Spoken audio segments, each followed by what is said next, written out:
everybody, and welcome back to Tabletop Notch presents A Peek Beneath the Veil. Tonight will be Chapter 86. Welcome back, everybody, after a little break week while we refreshed our coffers of energy. Yeah, coffers. Nailed it. Yep, we got there. We took the long road. Was it only 1 week? Yeah, right? Oh. I know. Felt like a... Now imagine if you were tied to a chair that whole week. I can't. You know... I don't let people sneak up on me. Oh. And when people come, you don't say, I give myself up. You start killing people. Guys. But before we dive in, as always, thoughts, things that need to be said? Yes, the quest thing on the stream is updated, so if you're new to the stream and you're just tuning in, if you hover on a desktop, not on mobile, sorry. If you hover with your cursor over our stream, there's a little cue that shows up. Point, right gentlemen, there. point. Nope, other way, yep. Excellent. Right around there. It seems like they're nailing it. That will update you on like individual quests, more persistent, overarching stories and objectives. So please feel free to utilize it. And that's it. It's pretty cool. Good way to keep track of what's going on. As always, I'm gonna nail it. Check this out. Oh my god. As always, every Tuesday morning, if you miss an episode, you can catch the episode in podcast form on Apple or Spotify or wherever you get your podcasts. That's every Tuesday morning. Podcasts are great for when you're doing things like driving an ATV or using heavy machinery. Specific. Additionally, every Friday at 5 p.m. Eastern Time, we do a re-air on YouTube. We hang out and chat, we make fun of each other, and we relive the glory of rescuing Erland. You know, we hope. Because you Crushed might it. die. You did. Crushed it. Well done. Jeez. You passed. A couple bad rolls, as Safira knows. You know what? I don't even want to talk And about it. Sorry, Daryl's like, ooh. I didn't know that would happen.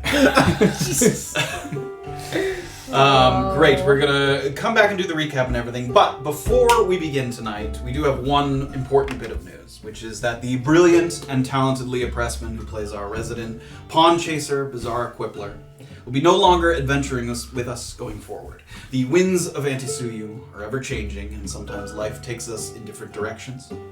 We at Tabletop Notch would like to very deeply, sincerely thank Leah for 85 awesome episodes of Bizarre. She got us into a few scrapes, but out of far more.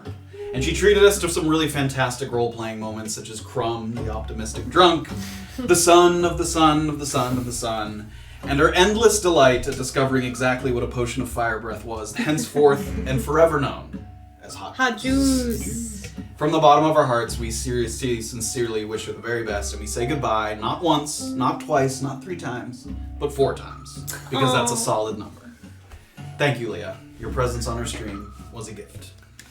We're going to throw it to the intro, and when we come back, we will hit it with a recap of Chapter 85, which was last week, 2 weeks ago, of A Peek Beneath the Veil. See you on the other side. Ho!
In Chapter 85, Instructions for Abductions, Graven was pleased to find his private investigator waiting outside as he exited the home of Palmer Franco. Villapont Willoughby once again had tracked us down, and this time with a plethora of news that spanned several important topics. First, we learned that the verbal altercation between Hatchet and Mr. 2 Mr. Two had inquired about where he could purchase a live carrion crawler, something that Hatchet took as a possible infringement on his mycrawl business, though we had our suspicions that this was not the reason for the request. Regarding the recent string of murders, some sleuthing had revealed that Percy Erland had faked a neck injury before his death, and though we weren't sure what to make of that, we were about to learn that both cases may very well be intertwined. Graven presented the list of suspects that he got from Thorsten Ramaker, and Villapont pointed out that two of the names, Elijah Vatt and Luca Dune, had last names that translated to 1 and 2 in the primordial language. It was some much-needed momentum in our sprawling investigation across Navika-Pura, but Villapont saved the best news for last. He'd gotten a line on Pockets, who was serving aboard the Samicha, a ship with a volunteer crew for those who needed favors or amnesty from the Gentle Void. Villapont didn't know Pocket's reasons for being there, but he did reveal the man's occupation to be an operative emissary, someone who would line up jobs for trained operatives that worked out of the Shade Assembly in Finlock Forest. As Graven rushed to make arrangements for a visit aboard the Samicha, a pair of other reunions were happening in other townships. On the road to Nakuzi, Safira crossed paths with the same pack of bounty hunters we'd met in Tuktuk and the Ackley Grove. And outside of Butez's tattoo parlor, Bizarra had a long-awaited conversation with the assassin Saraswati. After refusing to pass on the information he requested, Matt fell asleep. After refusing to pass on the information that he'd requested, things took a violent turn. Saraswati rode away, threatening that her arrest warrant with the Gentle Void would soon resurface. Orba, finally carving out some time in an otherwise busy schedule, returned to get her tattoo started. And as it was a lengthy process, she also began copying a new bit of illusion magic into her spellbook, courtesy of Jillian Casino. About halfway through, a visitor arrived that was a new recruit of Mr. McKenna's, and he wasn't keen to wait his turn. But luckily, through the use of Charm Person, we de-escalated the situation before it got ugly, and a grateful Butez rewarded us with another specialty of his, tattoos that could double as an arcane focus. Elsewhere, Safira paid a highly anticipated visit to Holo de Safio, scoping the area for the best way to apply a good bit of stink that might tarnish their reputation. It was a noble pursuit, but perhaps her talents were better served south of Wamparani Na, where Erland had located the Crabbers' village in his efforts to speak with Marvin Bishop. Having followed the captor's instructions to a T, we were shocked to find the supposed safe house booby-trapped. And with a bang, Erland was knocked from his feet, surrounded by cloaked figures whose intent was clearly to capture and not to kill. Neither reason nor intimidation could dissuade these men, and several thwacks from heavy clubs sent Erland drifting into darkness, all alone beside the shore. The closest ally was Graven, who had retrieved the vial from the scene of Carlotta's murder and found a note pointing him to the abandoned Broken Crown outpost in Fangle. But even he was far from a position to make a rescue attempt. Erland woke without knowing how much time had passed, and as he tried to get his bearings, he heard a long-awaited voice, and we wondered. Where had Erland been taken? And would he be given more time to ask Marvin some of the questions that had been eating away at us for so long?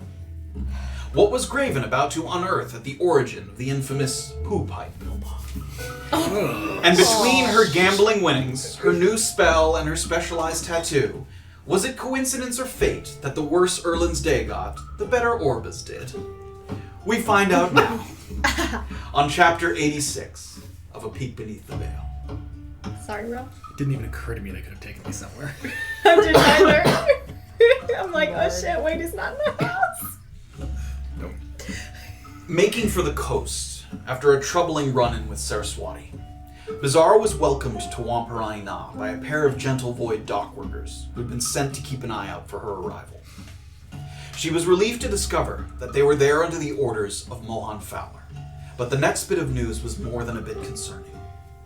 Apparently Saraswati, strung along and spurned in his request for information about Orba, had paid a visit to some of the ranking Gentle Void members in Navika-Pura before officially reopening her arrest warrant at the Ackley Archives.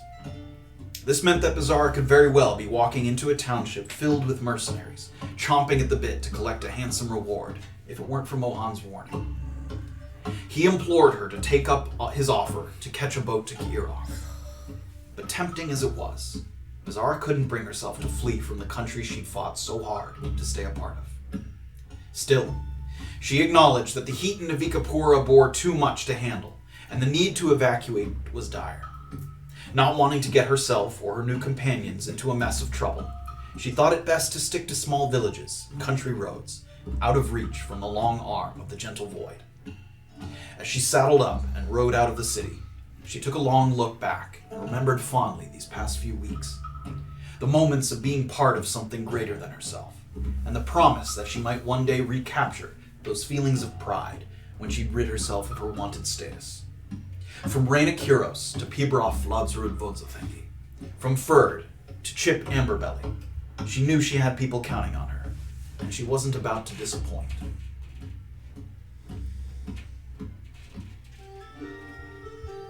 Saddling up on her horse, Safira trots back to the main road, the gears turning in her head after getting a cursory glance at the interior of Holodis Field. Some sabotage on behalf of Satyria might very well be in the cards, but for now, other items on your agenda take precedence. And as you trot through quaint Nagarwas, you think about how much you've learned since your first stay at the inn here. And yet, how much left there still is to learn, especially when it comes to your own personal quest. Re-establishing communication with Colonel Massif, using Jillian's connection to Mohan Fowler, seem to be obvious candidates for getting a better read on the Myconid distribution in Navika-Pura. And for both of those, the coast calls to you. The cobblestone walkway that led you to Holodis Field takes you back to the center of town. Just north of the Melvin Hoggs Memorial Building. And it looks like a few people are in the process of setting up some kind of like artisan's market. It's not food and drink, but trinkets and textiles. It's hardly a grandiose endeavor. There's maybe 6 or 7 stalls being assembled. But for a township this small, it's certainly an event of note. Just as you reach the street, 2 men yank on a rope, kind of, and it pulls tight a banner that sort of catches as it hangs across the street. And you can read it. It says, "Welcome, Rapraliers." Rapraliers. Rapraliers. At least 4 of the stalls are primarily clothing, and warmer garments than you're accustomed to seeing in Navika-Pura. Heavy jackets, thick wool hats, and sturdy insulated gloves that would surely stand up to colder climates. So you see this sort of activity around you as people kind of pulling up the banner, setting things out, like nice display of a number of textiles, coats, jackets, pants, boots, all the sort of offerings of cold weather gear that you might need. And you see people are in generally good spirits. A number of the people of Nagarwas kind of smiling and talking and sort of commenting on each other's booths as you're sort of just briefly riding through here. And give me a perception check as you're riding. 14. 14. So for non-textile merchants, there seems to be 2 options. One has a sign above it that says Keanu's Gizmos. And if you do recall from days prior, you believe that Keanu's the local pawn shop owner. Graven and Erland went there at some point to sell something, pick something up. In addition to some random objects from his shop, his featured collection seems to be small wind-up toys in the shapes of different animals. And he's currently testing one out. You see him kind of, and it kind of walks forward across the little table in front of him. So he has a number of these in different shapes, different animals, all different kinds.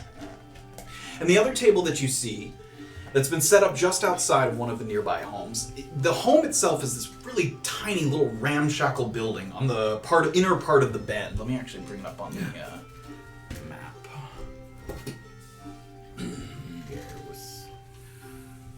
So you are exiting. This is Holodis Field, this big building here, and you came up and out this way. So this is where you're coming out onto the street. And this little building on the corner here, that tiny little ramshackle building, is where you're looking at the other non-textile sort of stall that's being set up.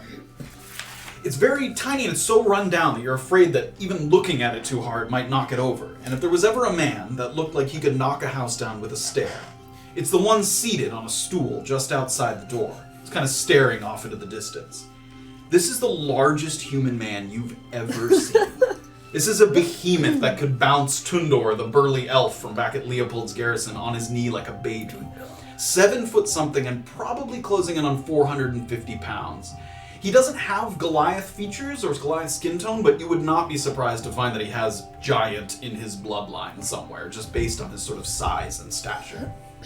He has a raggedy half tunic and a hairy chest, and a blue bandana on his forehead is the only thing preventing his kind of mutton chops and frizzy hair from combining into a big kind of mane around his face. You think you see a sign hanging behind him that could have the name of his business written on it, but his body is blocking too much of it to see.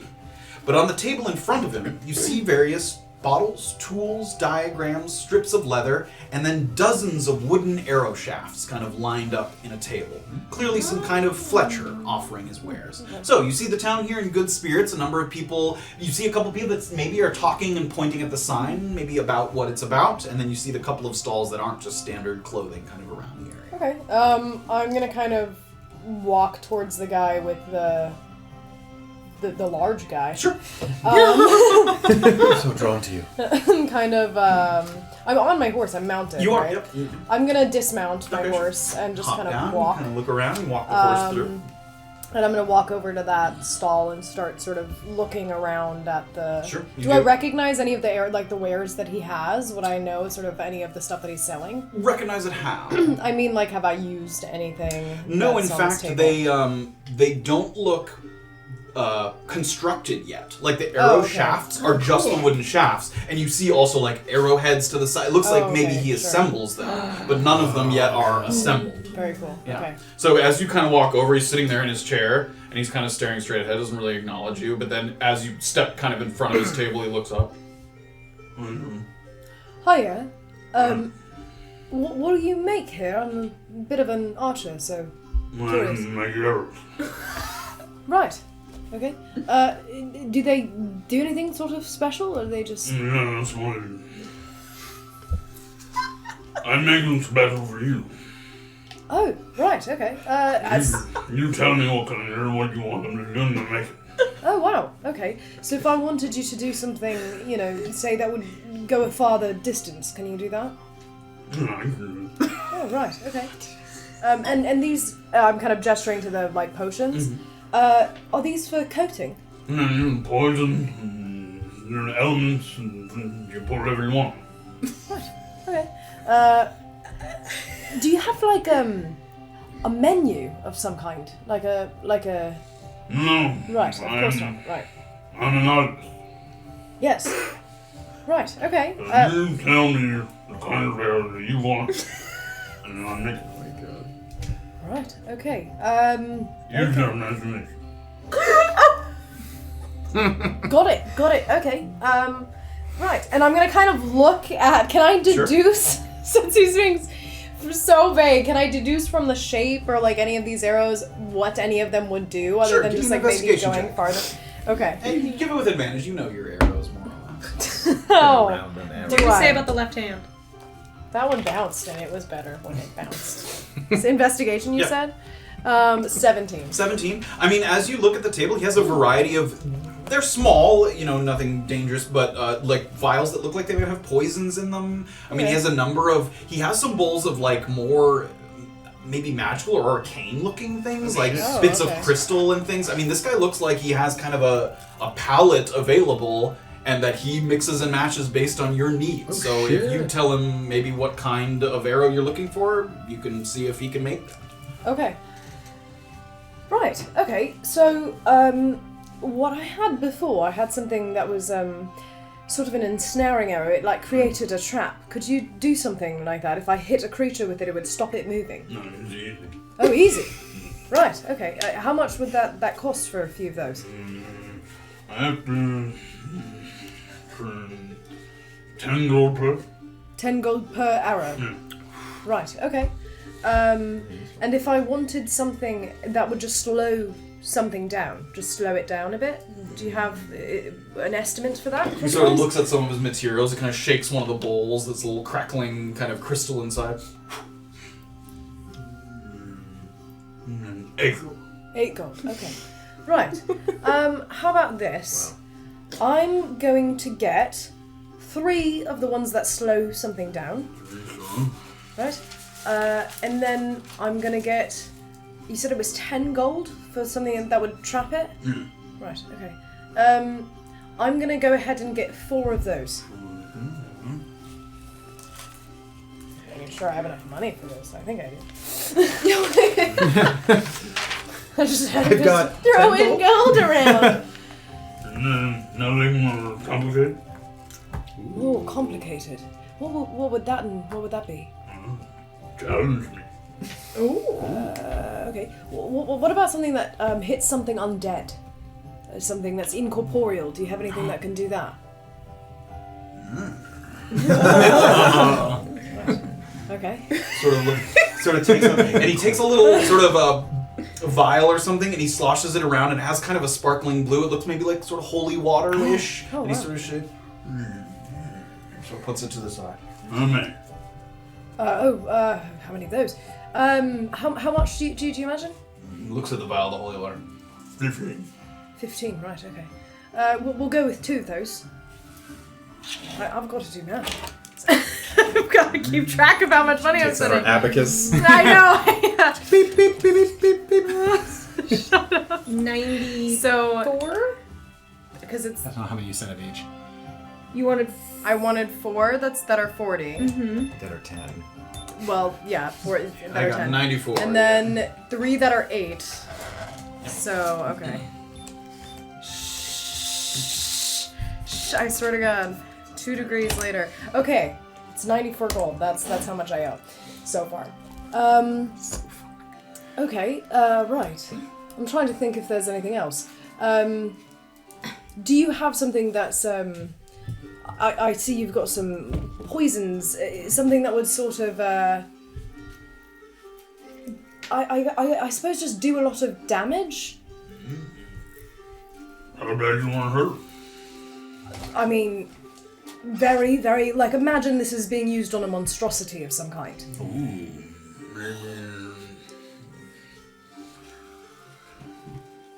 Purple worm poison.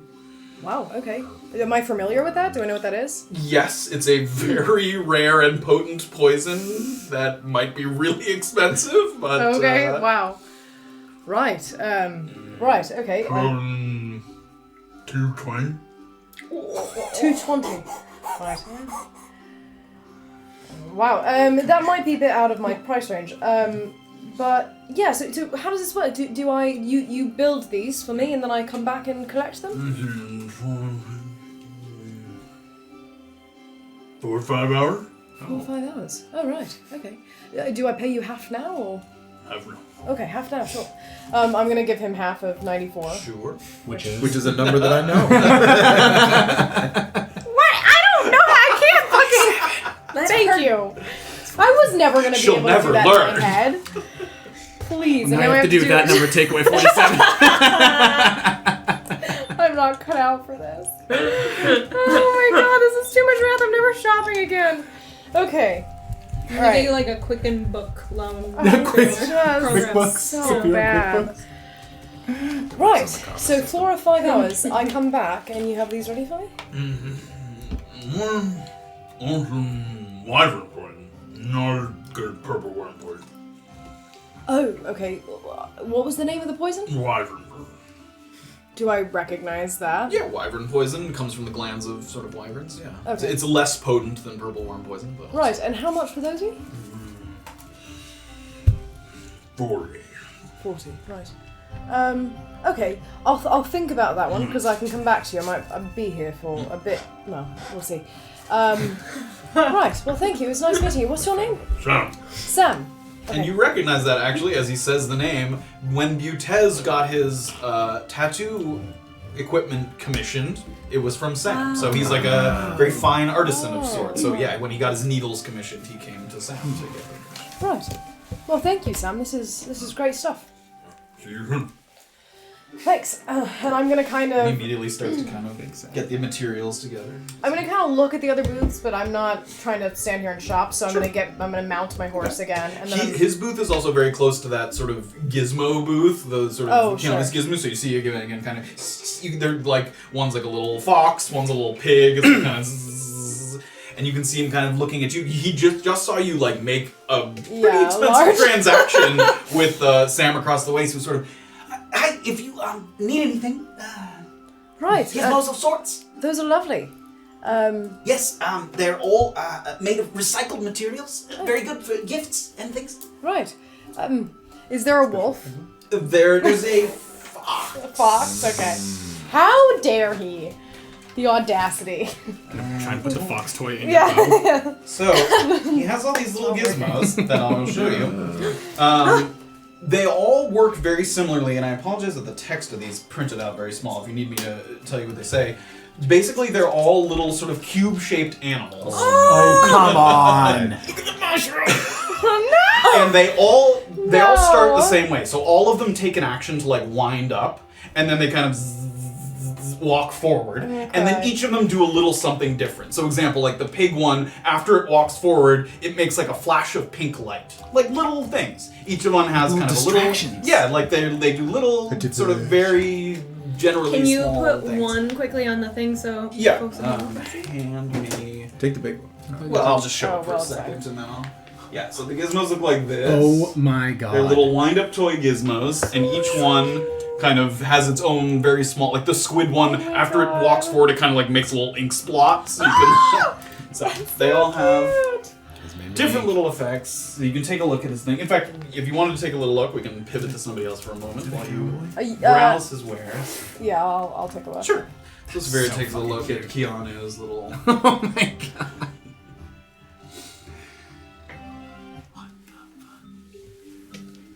Without doing so intentionally, you feel the pace of your footsteps quickening as you make your way through Youngfire, and then Fangle, motivated not only by the feeling of being on the cusp of discovery, but also by your words to Erland, having promised to meet back at the deck to verify his safety.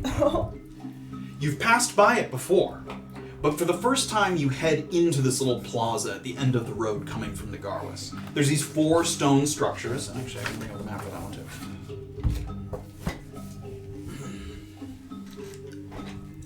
These 4 stone structures here, that at one time probably made up a very formidable and triumphant display of the Broken Crown's presence in the north. Now weathered by time and a lack of upkeep, the windows and doors are boarded up, and there's fencing around the perimeter with signs that say "Keep Out" running around the perimeter. It's a very eerie pocket of stillness in an otherwise vibrant township. 3 roughly rectangular frameworks to the north, these 3. So there's like a middle north, left north, right? And then a slightly larger building to the east kind of has some empty flagpoles that may have served as the primary office for civilian inquiries, which you're familiar with. You've been to Broken Crown offices before. Okay. So you see those. Yeah, make right for the middle north building. Right, head for the middle north building. Yeah. So immediately as you're starting to walk, you get up to the edge of the fence, and it has that weird sort of false barrier where there's so much activity moving throughout the streets, but the second if you are on the other side of the fence, you're in this kind of like weird zone where no one walks through. The fence isn't, it's not barbed wire, it's no kind of defenses around it, but it's clearly sort of denoting keeping out. You would have to kind of hop over the fence. I will do so. Do you want to do so without being seen? There are a number of people around. By the people around me? Mm-hmm. How long is the trip that he described going down to where Marvin was held? It was only 20 minutes to the actual Crabber village that he was talking about. Then I'm going to cast Enhance Ability on myself. Okay. Because I would like to sneak in. Okay. And I'm going to give myself a little bit of the cat's grace. Yes! Read that because I think it's... So, at the cost of an action and for concentration up to an hour, I can give myself advantage on all dexterity checks. Awesome. Also, I won't take damage from falling 20 feet or less. Oh. If I'm not incapacitated. Like a Goliath monk. Graven steps off a big thing and he's like... do note, I'm actually going to put it out here just so Concentration, you know. Yes, it is yeah. concentration, Yeah. so if you take any damage of any kind. So, 2 at the same time. I will just put your mini little concentration thing. Great. So yes, I would like to try to sneak. Okay. I don't have any of my loud Junky? armor or anything Junky, on, and Yep. dexterity gives me on all. Great, so looking around for a moment, you sort of place a hand on your chest and feel the kind of pulse of like sort of soothing energy. You feel a little lighter on your feet. And you sort of wait for a moment as people pass back and forth between you. There's, it's a road that a lot of people walk along, but you sort of wait for a good opportunity and go ahead and make a stealth check. Ends with advantage there. It's a mixer. baby. Watch this barely even help me. 15. Oh. 15, great. So as people are moving through, again, you're never going to be like immediately out of sight because you're hopping the fence, but you take a moment to kind of just hop over, get to the other side, and then you like kind of just stay low and you keep to yourself. And one thing that you notice as you get closer is there are a couple other people sort of between some of these buildings in very sort of rags and sort of, it looks like some of these buildings may be occupied by some of the homeless of Navika-Pura, some sort of more destitute looking individuals around the perimeter, and you sort of get your shoulders low and hunch and almost kind of try to blend in with the crowd a little bit as you approach the buildings. So immediately as you sort of approach this Middle North building, you can see that people sort of hiding in the shade in some of the crevices between the buildings, kind of trying to find a little bit of peace and solitude to themselves here. Okay. Is there one that's kind of near that Middle North building specifically? They're between them, so not far. I'm gonna go over to one. Okay.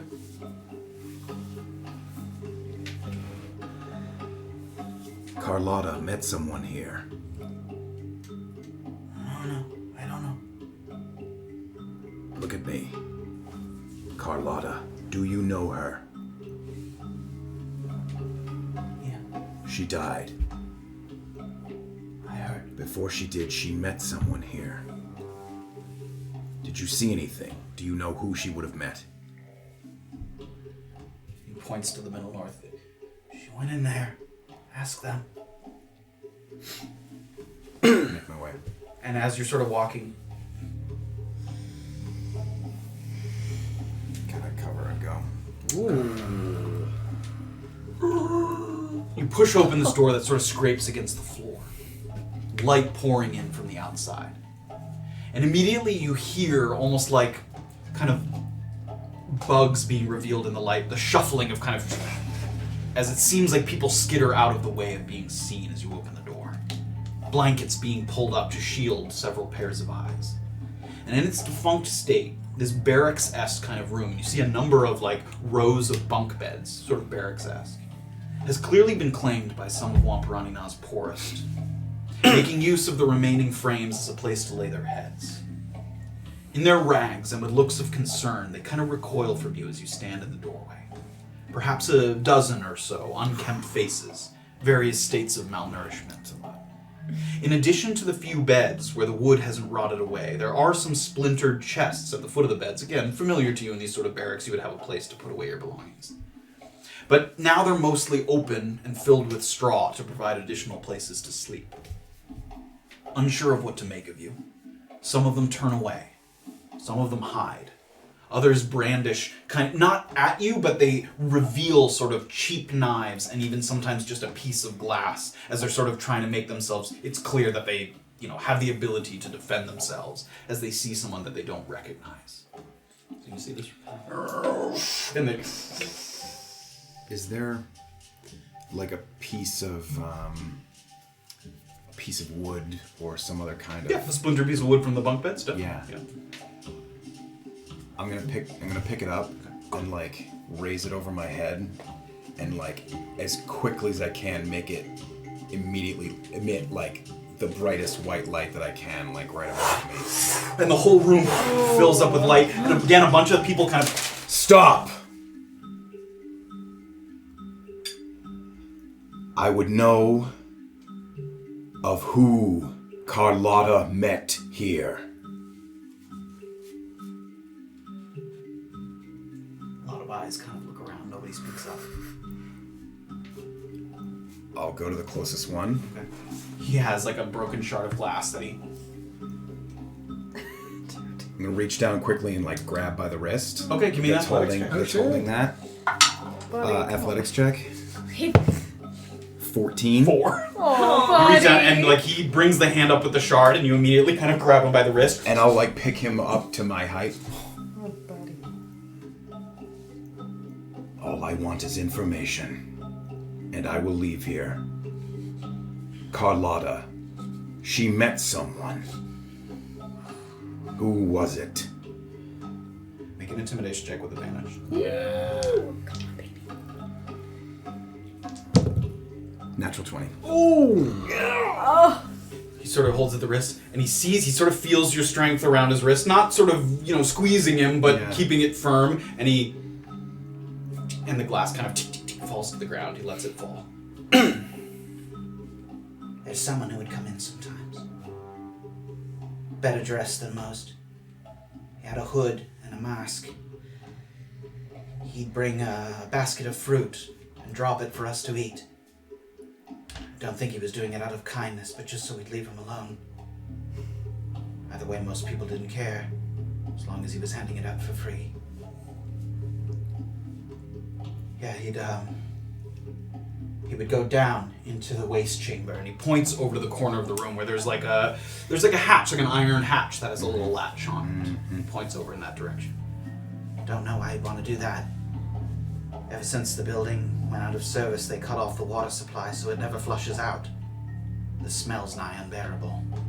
Nobody goes down there, even for those accustomed to squalor. It's a sickening stench. All he did was give out food here. Was there ever a fight? Anything? One time, he came in with a little crate that was making noises.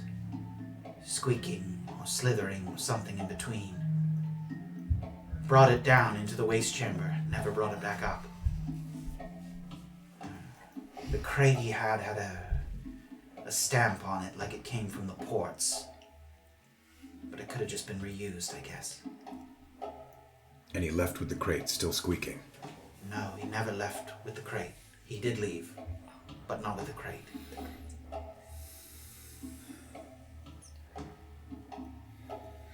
We'll let him go. If you want to go down there, no one will stop you. I'm not going to let you leave the hatch open and fill our home with the smell. The man with the mask, he used to give one of the kids a copper to stand by the hatch and open it back up when he knocked. It's heavy, difficult to open from below, though you might be able to do it. Would you stand by the door for me for some copper? Yes. Come. He did also say that if anyone ever came around asking about him, that we'd get a silver for a good description. I have no problem forgetting your face if you want to top the offer. Nice. We'll talk about that. I have reason to believe that he will never come here ever again. If you say so. You guys start to walk. I mean, he kind of like leads toward the corner of the room, sort of looking around. You see some of the people kind of looking out and almost quietly whispering to each other, sort of figure out what's going on. They're kind of watching you lead this man. You're not doing so forcefully, and you see him even a couple times look around and sort of, like at the promise of payment, sort of soothing their nerves a little bit.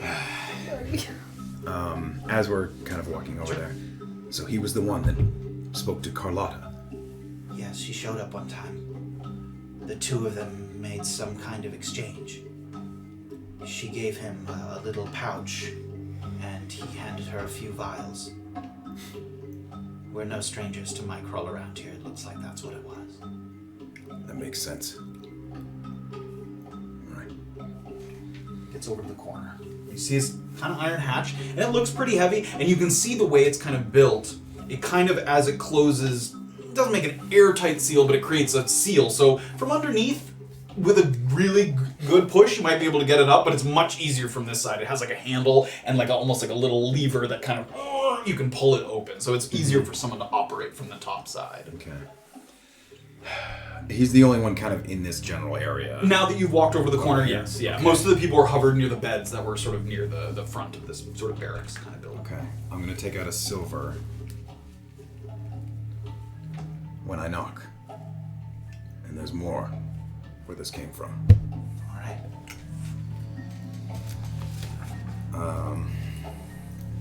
I'll do it myself this time. And as you pull it, it kind of has this two-tiered system where it like pulls up one that pushes against the hatch that allows it to kind of open up this way, so it opens kind of up on its side. And you open this hatch, and the smell that comes out, you almost half expect to hear Emma Pasternackle humming down from within. It kind of has that wave of filth that washes over you, just the way it did at the shortboards. But there's something different, however. Not just a draft of human waste, but something kind of ripe and noxious. Surprisingly virile, like a swelling abscess rather than a stale fecal aroma. Great. And this all kind of pours out, and even though you're sort of bracing yourself for the smell, because it's a little different and it just kind of hits you in a different way, it's very... And the guy that's next to you kind of... tries to turn away from it, cover himself. I'll try, do whatever I can with like my tunic or Sure. my to cover. You can close it as soon as I'm in. Okay. He holds his breath as he gets kind of closer to the lever. You start to Climb down with my nice wooden light still. Closes it up. Light still shining below you from the wood that's below. Make my way down. And as you descend the ladder, your feet touch down into this bare chamber that has 3 raised holes in the ground, almost like wells, but much smaller, and they've come up to about like your knee height. And there's circular wooden covers over each, though it does little to dampen the pervasive odor that hangs in the air. It's so thick you expect it to almost be able to see it like a fog. Take a bite. There's a couple things you notice as you take a bite of the steak. There's some broken bits of glass scattered throughout the chamber. And in some spots, there's like a slickness that is pooled on the floor, like almost a silky, stinking film of discharge that clings to your skin if you were to touch it. And you see, so again, and you're familiar with these kind of barracks waste rooms that you've seen in some of the larger cities. Usually, the 3, toilets basically, people would shit in the toilets, but there would be like a water supply that they pump in that would flush them through and out. But of course, the water supply has been cut off because the building is long out of use. So there's just these kind of empty, stale kind of holes, each covered with like a wooden thing that you would raise before you used it and then close it afterward. First, I've got a couple of empty vials myself, and I'm gonna go to that slick stuff that was kind of different on the ground. It was very Try to give it a little scoop up. Give me a dex with advantage there as you attempt to scoop it up. Oh, Dex with disadvantage. I still have all my advantage on my dex, right? Yep. Yeah. So sorry, what was it? Just a straight dex check. Straight Yep. dex. 15. Nice. 15, you're able to kind of scoop it, and it has like a viscousness to it that as you push the vial against it, it almost like pushes away from you, like more like a slightly solid, like a jelly. Alive. But then as you push forward just a little bit, you see the surface tension break, and then it kind of fills up the little vial there. So you now have a vial of the... What have you? Do you need a pencil? No, Yeah, I got it. I got it. I'm so good. I'm so dexterous. Like a cat. So you have a vial of discharge. Okay, discharge vial. Yum. Write down vial of discharge, please. Yeah. Discharge vial. Vial of discharge that tried to escape from Discharge me. comma vial. Yeah. Alright, they all still have their wooden things on them. They do, And and- there's nothing else really in this. Give me an investigation check. You have some time. You can make this with a question. Yeah. I mean, no one's pressing you for time. 16. 16. Sort of give the room a good look around. And again, it's very empty. There's cracks in the walls and things that you give a good look, make sure that nothing's kind of jammed in there. Just these kind of 3 things. It looks like there's some planks, pieces of wood that maybe at once made a kind of chair frame, so you could sit on these a little more comfortably toilet-esque, as opposed to just like sitting on a cold stone sort of hole in the ground. But just pieces of woods and things. And then you get around to the kind of far side of the 3rd hole, so it's like 1, 2, 3. And there's a piece of paper that looks like maybe someone tried to toss it down the hole, but closed the lid too quickly. So it's you see like a little corner sticking as if they tossed it, closed it, and it closed before it fell all the way down the hole. Little TP square sticking out. Yep. And you pull it out. Oh no. It's just toilet paper. Yeah. You pull it out without kind of lifting the lid at first, but carefully to make sure you don't rip it. You can take a look at this piece of paper that's written in a handwriting you don't recognize. The graft wasn't perfect, but it took. Oh my god. Skin shows irritation that may linger, and even grow worse over time, until the veggie pygmy fibers start to strengthen. All in all, I think it was a success, but I had to put a false entry into Joe's logbook. It's under the name Serena Upton, and once this volume goes into storage, I should be able to remove the record. Where shall we meet to discuss my compensation? Percy.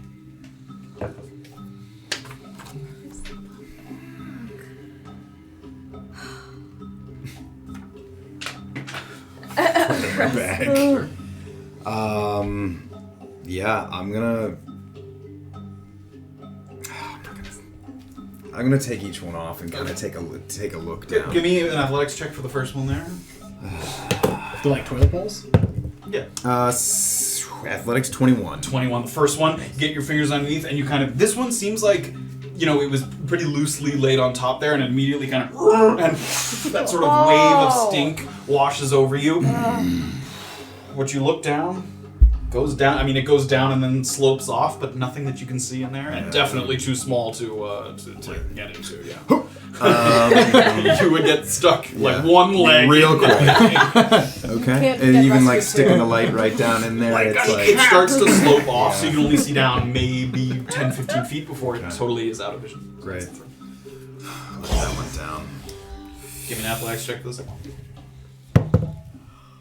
16. 16. This one sort of has a little bit of resistance. It seems like this one maybe hasn't been open in a while. Like, there's dried waste matter around the perimeter that kind of, as you pull it, it kind of breaks and turns into a dust in the air that kind of... Hold the breath. Nothing in there as you look in there. I mean, I'm going this far. Give me an athletics check as you pull it on. 9. 9.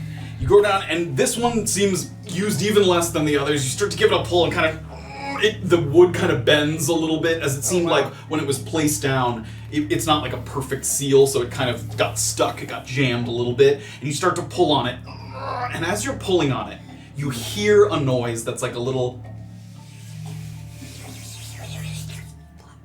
of something coming up from underneath. And as you hear that noise, you're already pulling, and poof, the thing kind of comes loose, and coming up from underneath is this slimy creature with its kind of fringy tentacles sticking out, and it immediately kind of bursts forth and jumps up at you, and I need you to roll for initiative. Oh my god! What you don't know is it's just trying to escape the smell. Yeah.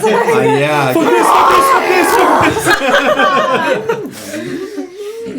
Oh, that's Ain't gonna get the jump on me. Natural 20. No. Wow.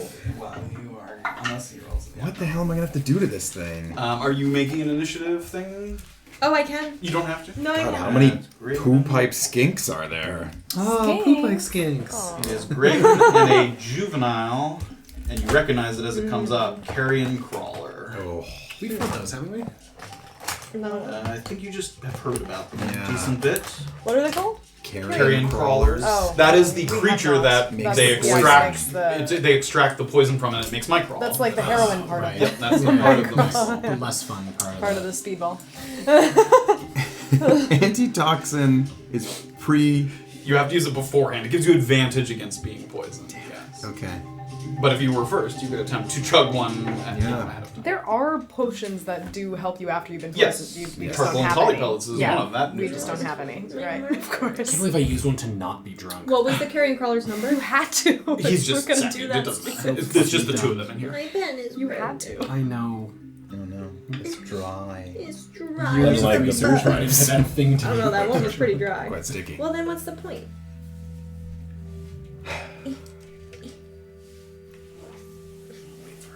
You can go. No, it's okay. The pen marker's broken. Then don't sweat it. I'm not sweating it.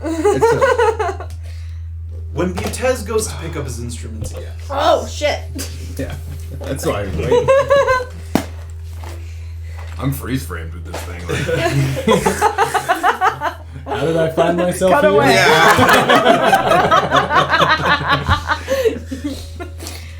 when he He picks up his instruments again. It's like he's gained a second wind of kind of focus and enthusiasm. His artistry and his technical skill never in question, but after heating and mixing the wood chips into his specialized inks, he works not just with purpose, but with curiosity, kind of that passion for experimentation, which is an itch that kind of these creative types often get. The timber gives the colored inks a kind of grainy texture, and you're not sure if it will last, but it also kind of has a nice cedar smell as he's applying it. The detail comes in nicely, and it's not long before the full-tist flower is truly popping off your skin. The level of detail, the sprinkled bits of quartz that, while painful to insert, allow it to kind of catch the light in a way that makes it look alive, almost like fresh dew on the petals. The pricks and the stabs and the cuts make it difficult, though not impossible, to concentrate on your study of the mirror image spell, occasionally mixing in a wince or an infernal curse word under your breath to your verbal incantations and somatic gestures. But the practice pays off.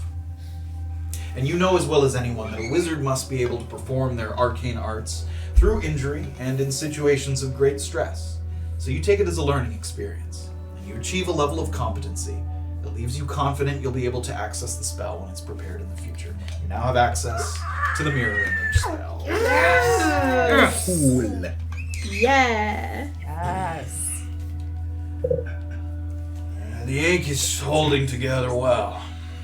You may notice a bit of stiffness in your hand until you get used to it.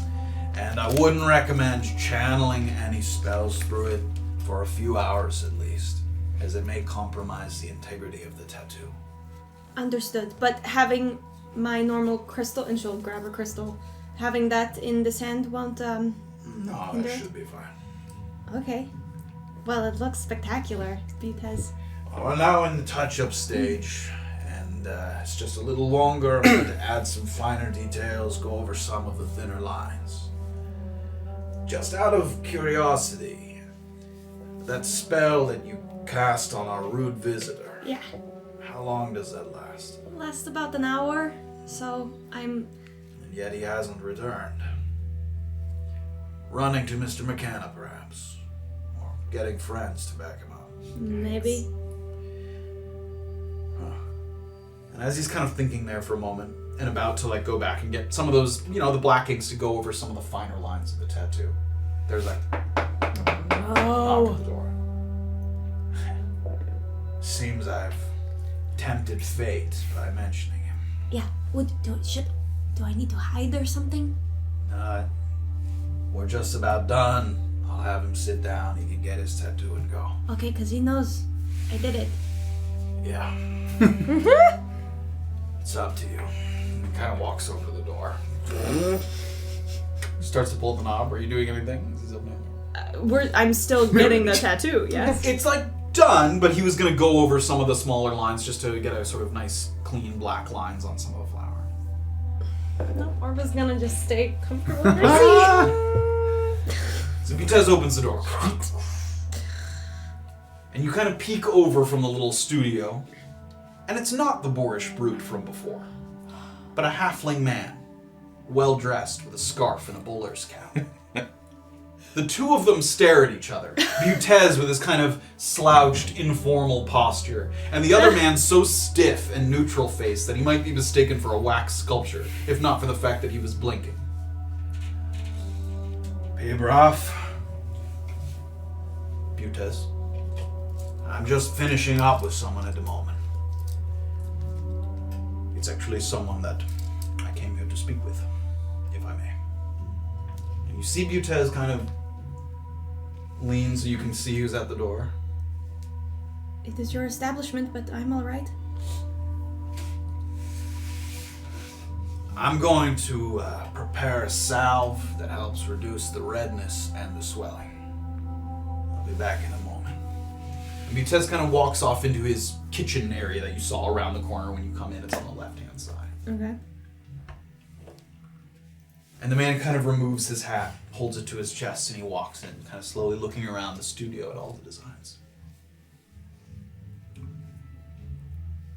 You travel with a halfling?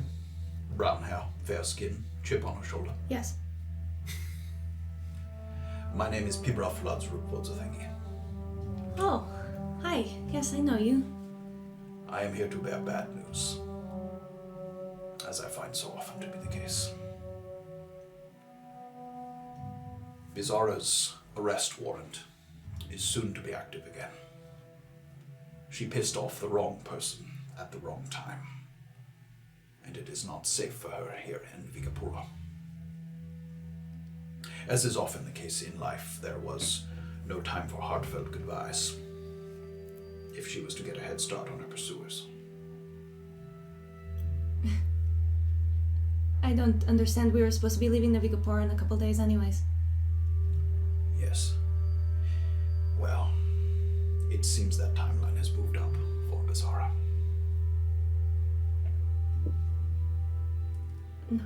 No, that's silly. Where was she going? No. How do you know this? I spoke with her before she left.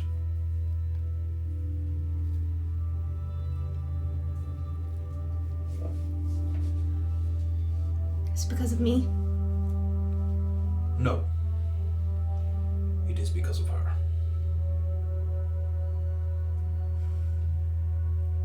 She did not say where she was going, how we could reach her, nothing? No. Does that seem true? Make an insight check. That sucks. 8. Hard to tell. Yeah. Got a pretty good poker face. There are some who are invested in Bizarra's long-term success, myself included. But if you know what's good for you, you will allow her to keep a low profile, and you will not seek her out. And I owed her things. I owed her some items. I believe you know exactly what I'm referring to. Perhaps. How do I get those to her? Write this down. We'll get parchment out. CSP number 8, Pachacama. That is the official residence of Thomas Pitbull. The Baron? Yes.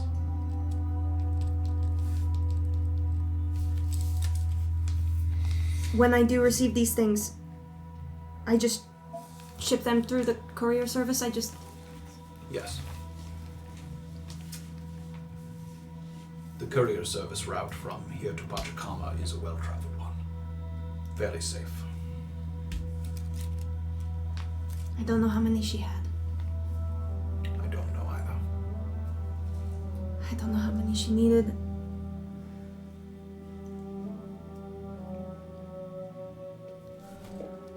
I have more bad news. What? There are some burdens left behind that you should be aware of. In her pursuit of her lightless or chess pieces, Bizarra entered into arrangements with some powerful figures of the North, including Percival Mullafair and Senka Uberti. Yes. The kind of people who would not be pleased to find that their time has been wasted. Yes. Were you or any of your companions in the company of Bizarra when she took on these tasks? I am somewhat familiar with the Percival Mullafair contracts, yes. Sanka Uberte, she didn't disclose much. Well, if I were you, I would give serious consideration to seeing them through to completion. These are individuals who could make your time in the North very difficult if they wish to. Understood. But I won't tell you how to do your business. I just thought you should know. Would we still get the pieces? I would think so. These are people whose reputation is very important to them. I would imagine they would uphold the deal. Do I make myself known to them? If you are not already, that is up to you. You seem to imply that you are already known. To one, at least. Yes. Okay. Okay.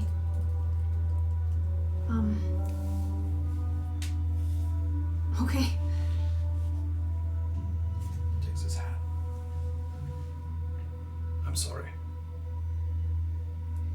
I don't know if you've seen the last of her. It is impossible to say.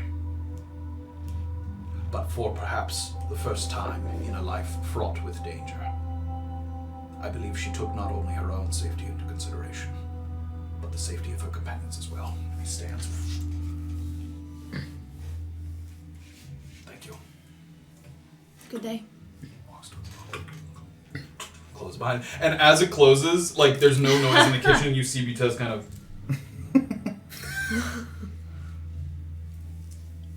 He's kind of mixing a little salve in a little bowl. You all right in here? Yes. Fine. Thanks. Let's apply some of this. Yeah, of course. He walks over. He sort of kneels down there at the little stand there and starts to apply the salve.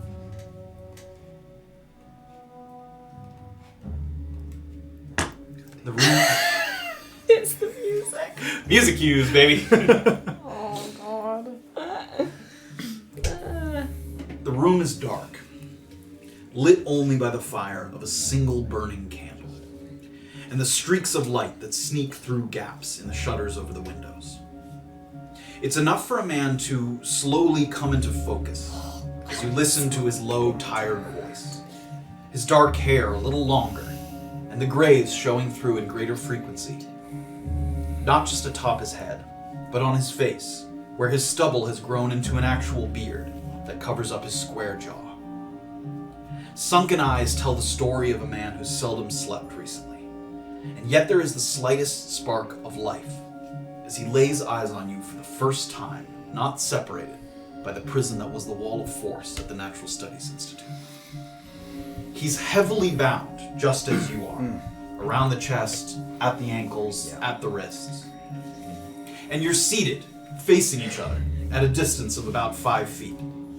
And beside the chairs, the room is completely empty, and there's one door leading out on the far wall behind Marvin. So you're facing the door, and the door is directly behind him, and the two of you are facing each other. Give me a perception check as you begin to get your bearings. Oh my god. Oh my god. So as it sort of coming out of the haze a little bit, it's a little hard to sort of get your bearings, and the sort of sights and sounds kind of blend together. But you do hear him speak as he sort of watches you sort of drift back into consciousness, and you lock eyes for the first time in quite a while. You look uncomfortable in your restraints. I myself have grown quite used to them. Don't worry about me. I'm just here to rescue you, Marvin. And he kind of laughs, and it pushes against the rope, and he... You are very brave to have come here just for me. I'll admit I'm curious as to why you care so much. I'd like to think it's out of the goodness of your heart, but I find that things are rarely that simple. You sparked my curiosity and we were interrupted once. Think I'd just like to finish a conversation. Yes. I don't know if you know, but I seem to have gotten myself mixed up in something. Can I, my like neck's not down, can I like look around the room, see if there's anyone behind me? See Sure. if there's... Give me a perception check. Who's binding your neck? I don't know, 10. 10. As far as you can tell, you can't see all the way around, but you give a good look and the room seems empty, and he sees you looking around. Nobody there. Does it look like, based on the windows and the door of the room that the house that I originally tried to get into? Give me another perception check. Oh, please be perceptive. No. 11. 11. There's one thing that you notice, which is that the sounds of the ocean sound farther away than when you were walking along the sort of row of houses there in the Crabber community. So it's not definitive, but you do sound like you're a little further away from the ocean than you were. But you're also indoors, so it's muting the sound a little bit. I'm going to, seeing there's no one around, I'm going to grab a hold of my healing girdle. Okay. And heal. Right. How many are you using? I'm gonna use. Honestly, I'm gonna start with 2 and see if anyone notices. Okay. Hey, Little. I heard a girdle in there. It's like girl. Makes a little pulse of white light that sort of 1d4. flashes in the room. All right, that's 4 Oh, there we and go. 3. So There we go. 7. So Marvin kind of sees the little pulses of light, and you see a curious look kind of creep across his face, and I don't suppose that's teleporting us out of here. That would be cool. I'm gonna use 2 more actually. Well, I'm saying no. He looks I'm gonna say. I'm gonna say. Maybe if I try hard to click your heels 3 times. Don't look at me. There's no girdle like home. That was another 7, by the way. As I'm sort of doing this sort of second round of healing here, Answer them, I'm gonna say, unfortunately not. Just trying to regain some strength before anyone shows up. Took a bit of a beating before coming in here. After my split with Grimari, I was content to put my biological studies and my engineering prowess to work on machines that I thought could be of benefit to the people of Antisuyu. But as I said, something got caught up in me. I think that Grimari felt the same way about his own work, that he could help people, though he was obviously more ambitious. Was this before or after he decided to start turning people into Myconids? I suppose that is the ambition to which I am referring. Were you working with him while he was doing that, or was that after your time together? Perhaps somewhere along the way you heard about the great split between Grimari and I. That's what it was about. Over the idea or over the implementation of it? A bit of both, I suppose. Were you in Mukmu when this happened? Yes, although we traveled.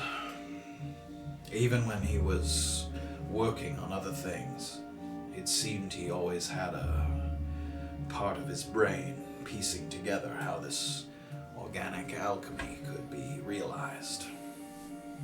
He had his first real breakthrough when he visited the elves of the Ki'Ira Highlands. Ironically enough, what was most helpful to him at the time was a little book called Latent Tensions, if that means anything to you. I've heard of it, yes. In one part, the book described the Yahuar elves, Y-A-H-U-A-R, Yahuar elves. They had a tradition where when their elders were dying, would be cut open and their blood would be spilled at the base of their sacred trees. They said that the trees grew stronger because of it, and that the spirits of their ancestors lived on, protecting the grove. Grimari visited this forest. He marveled at the size of these trees, as well as the energy that seemed to radiate from them. With a skilled eye for science, Grimari discerned that it was perhaps not the trees that were reacting to the spilled blood, but the mosses covering them. Their spores were highly adaptable to foreign organic substances. The next logical step was to find a spore-bearing plant or creature that could perhaps have the opposite effect. You see, the trees would absorb an organism's properties, lend out its own. And he theorized that, after years of experimentation, that Myconids would be able to take their own properties and apply them to others. So you see, the moss brings in and the Myconid gives. That is when he had the idea to try it with living humans. And this was in the pursuit of any sort of organic alchemy, or at this time was he already trying to turn people into myconids for profit? I think you have a slightly warped idea of Grimari. I think I've only seen the fruits of his labor. However, the timeline is fuzzy to me. Last I saw him, he was on the Ki'ira mainland, Yes. still under the employ of the Halls of Transmutation. As he was coming up with these theories, and at the time, it was just a theory, Grimari had fallen out of touch with me because what he was proposing seemed ripe for abuse. But Grimari was obsessed with it then, and then especially in the wake of his removal from the halls. He enjoyed his status as a respected alchemist, but more than that, he wanted to be remembered as having done something so unquestionably good that it would erase the memory of his faults. Did he make the discovery in the Ki'ira Highlands prior to teaching in the mainland? Yes. So by the time I knew him, you two had already fallen out. No. He made the discovery, but he did not bring his findings to me, at least the specifics of his findings, until later. I was not there with him in the Highlands. I assume I would have met you years ago then, Yes, perhaps. under better circumstances than this. I do know that Grimari was in his office fairly recently. Did you see him then? Once recently. Within the last 2 years. He had come back to the halls within the past 2 years, yes. Not the halls, the Natural Studies. Natural Studies Institute, Yes. MacMu. So, after we had to make a quick escape out of the room, if you remember, me and the Tiefling, Yes. we went to his office and found a note in his desk saying that, first of all, we found some poison. Did you know about this? No. We also found a note indicating that he was looking for Valgo, Lavinia, and Winston Muldoon. Did he speak to you about this when he arrived 2 years ago? No. Does that seem true to me? Make it a decision. Come on, baby. 7. With the light and sort of his sunken features, he's retelling the story, and it's hard to sort of glean that kind of information. We were not on the best of terms at that point. So what did he want when he arrived 2 years ago?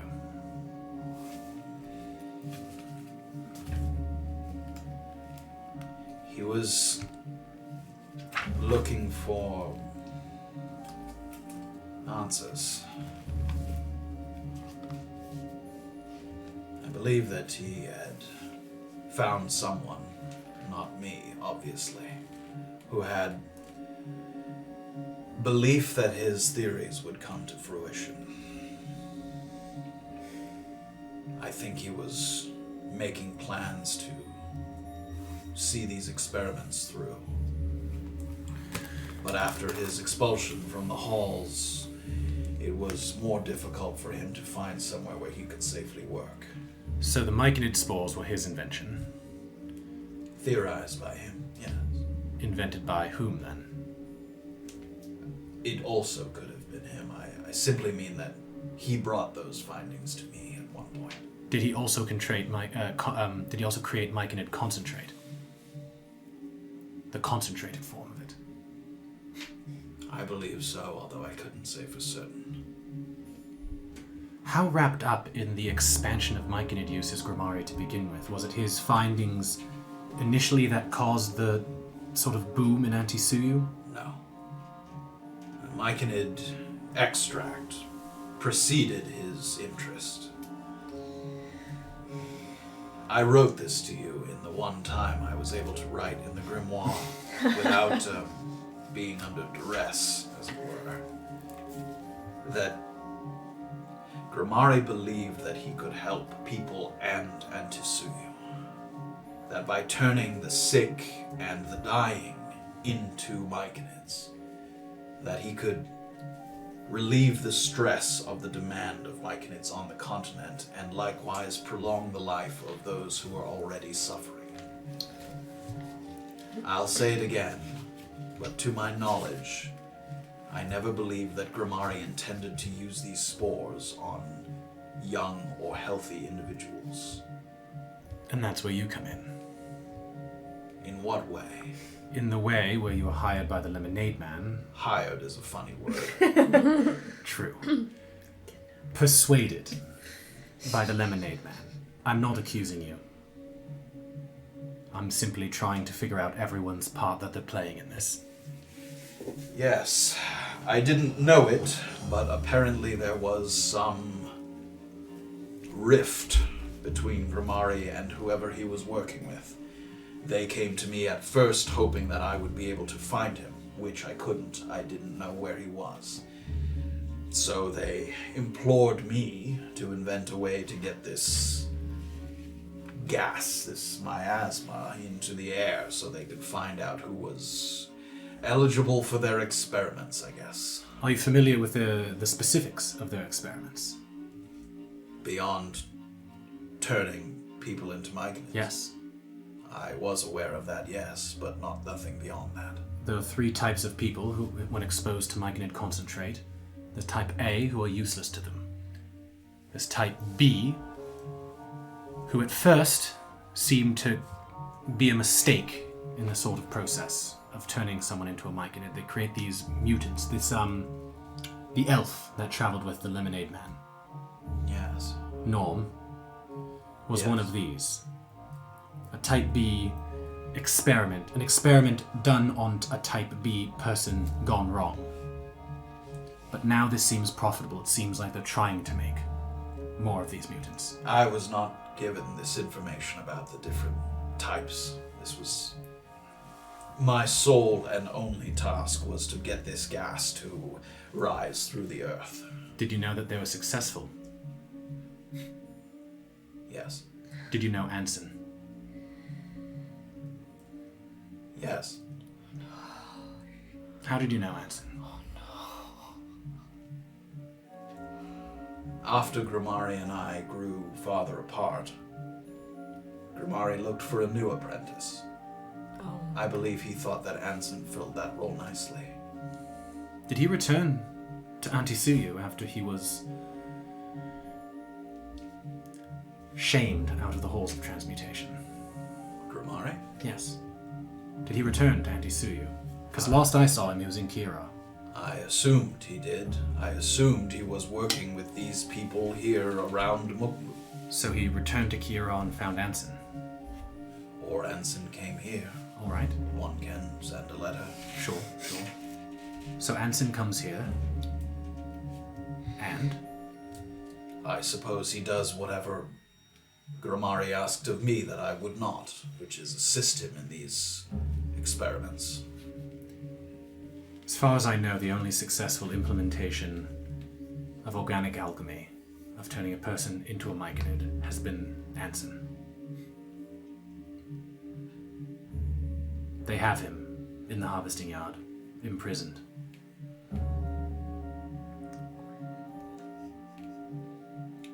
A logical explanation for Grimari's split with them, perhaps. So you think everything you've told me about Grimari and everything I know about Grimari leads me to believe that he might put someone close to him in the line of fire if it means that he will reap the rewards. I think that that is a sad way to look at it. Maybe. I think that Grimari believed in the goodness for all over the goodness of one. And I do believe that to this day. Again, it sounds like someone playing God to me. I can can see how it would sound like that. Do you know if using Myconid shortens everyone's lives? If they use it enough? That would be a better question for Grimari. Myconid was not my expertise. Do you know where he is now? You don't, do you? No. I've heard rumor he's in Finlock Forest. Have you heard these rumors as well? Yes. Do you believe them to be true? I think that Grimari would have had to make quite an arrangement for that to be true. But if these people that he was working with were powerful enough, that I suppose you would go to the place that seems safest. The protection of operatives, yes. Yes. Why was the portrait of me stitched back up in Grimari's office? From what I understand, you and Grimari had a complicated relationship. That's one way to put it. I think that at some point, Grimari briefly considered calling upon you and not Anson for the role of his apprentice. I suppose it could have been during that moment of weakness. Well, that's lucky for both of us, because then a very large mushroom would be trying to rescue you right now. I'll have to take your word for it. I suppose, on the positive side, it would have been harder to tie a mushroom down to a chair.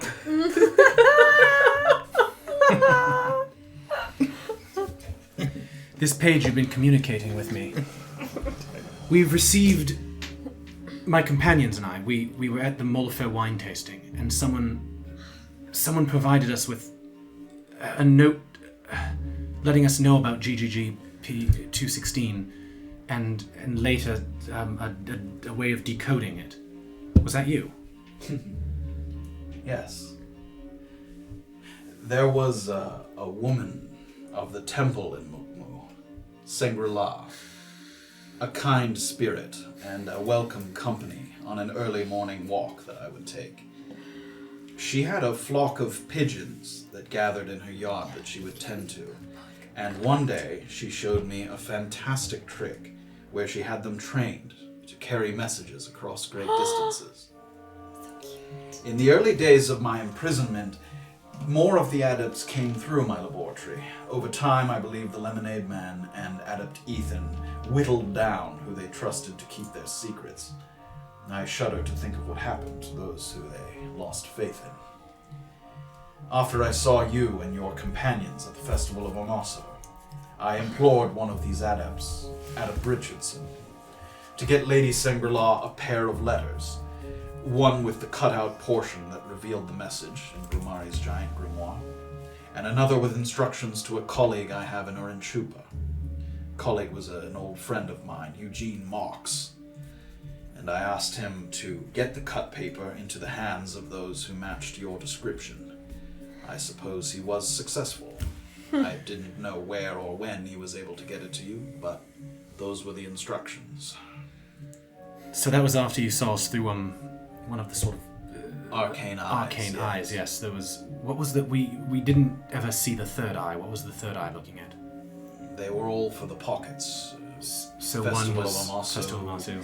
Mukmu, and Stoddard Farms outside of Tutu. Stoddard Farms was the one we never made it to. So what do they have you doing now? Who are these people? What have you heard? I have no fucking idea. And I rarely curse. Well, I have some guesses. But either way, I would prefer it if you were not in the middle of some political war. That sounds nice. And as he says that, you hear yelling from the other room. Oh god. There sounds like there's a little kind of a as if someone kind of got pushed against a wall, and you hear someone shouting, "I told you to get me when he woke up! The fuck is wrong with you? Mistakes will get us killed!" And the door bursts open, and someone comes walking in, grabs the back of Marvin's chair, and pulls his chair out. He's tied to the chair, and he kind of slides out. I can find Grimari. He pulls him out, and the door closes. And you're left alone. Oh my god.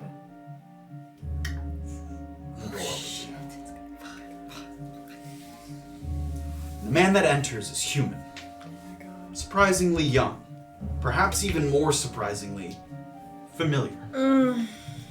With a red vest over a loose tunic, short kind of dirty blonde hair that could use a wash. You recognize him as one of the group Bazaar spoke to at the Scale House back in Mukmo, tipped off by Vert Kilan as to their suspicious chess-related diagram. He's carrying with him your backpack in one hand Oh my god. and a stool in the other. Shit, dude. And he plops the stool down, Oh my god. drops the bag. Oh, thank God you found my things. Thank you. It seems like you got a little more alone time than I had planned. The point was to simply prove to you that we had him, alive and relatively unharmed. That's good. I was sort of worried you'd harmed an old friend of mine. And he kind of picks up your bag. I enjoyed going through your belongings. A lot of oddities in there for someone who just wants to make sure their friend is safe. Oh shit. You don't have any odd friends? Bombs, poisons, alchemist's fire. I forgot that I'd kept those. Yeah, when we said to come unarmed, did you think that we were being cute No. by being so literal? Look, first of all, I'm clearly not carrying any... Last you saw me, I guess last you didn't see me, but you can ask your men. I had a quarterstaff, I had darts, I had nunchaku, I didn't bring any of those. And you can ask any of the people that I fought, including the arsehole who shot a crossbow at me, that I had no interest in getting into a fight. Yes, I forgot about the bombs in my backpack. I wasn't planning on using them. If I had a copper for every time someone said, I wasn't planning on using that bomb. I want you to know that when that man shot a crossbow at me, the one that I caught, I could have easily thrown it right back into his skull.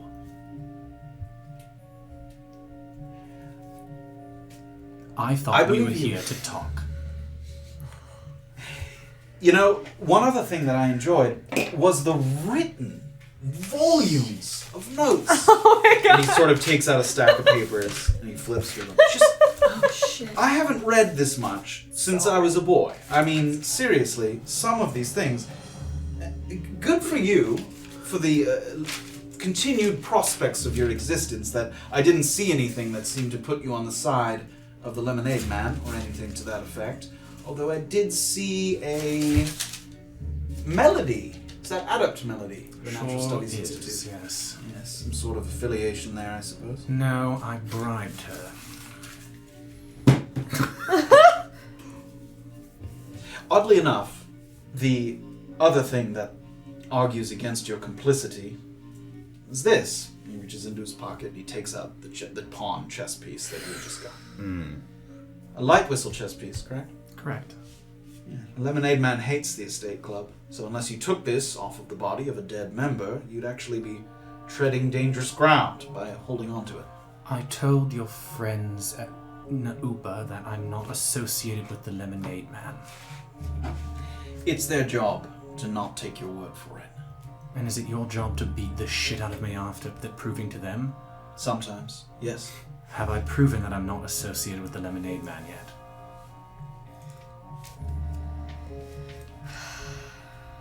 Here's the long and short of it. We're trying to get the General Void back in Mukmu. The Lemonade Man is the most difficult mark I've ever worked. He can't be intimidated. He can't be reasoned with. But he can, perhaps, be a practical man. We know from certain sources that Marvin Bishop is critical to whatever he's working on, whatever that is. Something to do with Myconid distribution or whatever. We're going to hold Marvin and stay on the move until he breaks and comes to the table to negotiate. Well, unfortunately, and I haven't dealt with the Lemonade Man very much, but I was in Mukmu, I don't think he's one to negotiate. He's a bit of a psychopath. Yeah, I got that impression. Which is why we tried to take maybe one of the things most valuable to him. If it turns out that Marvin Bishop is not all that valuable to him, well, we'll try and take something else then. Look, it seems to me that the Baron has an active interest in Mukmu and the Lemonade Man. I don't give a shit about the Baron, and I don't give a shit about the Lemonade Man. I do give a shit about my friend Marvin Bishop. And I'm telling you that holding this man hostage is not going to stop the Lemonade Man from doing whatever it is he wants to do in Mukmu. Make a persuasion check with disadvantage. Oh, come on. 11.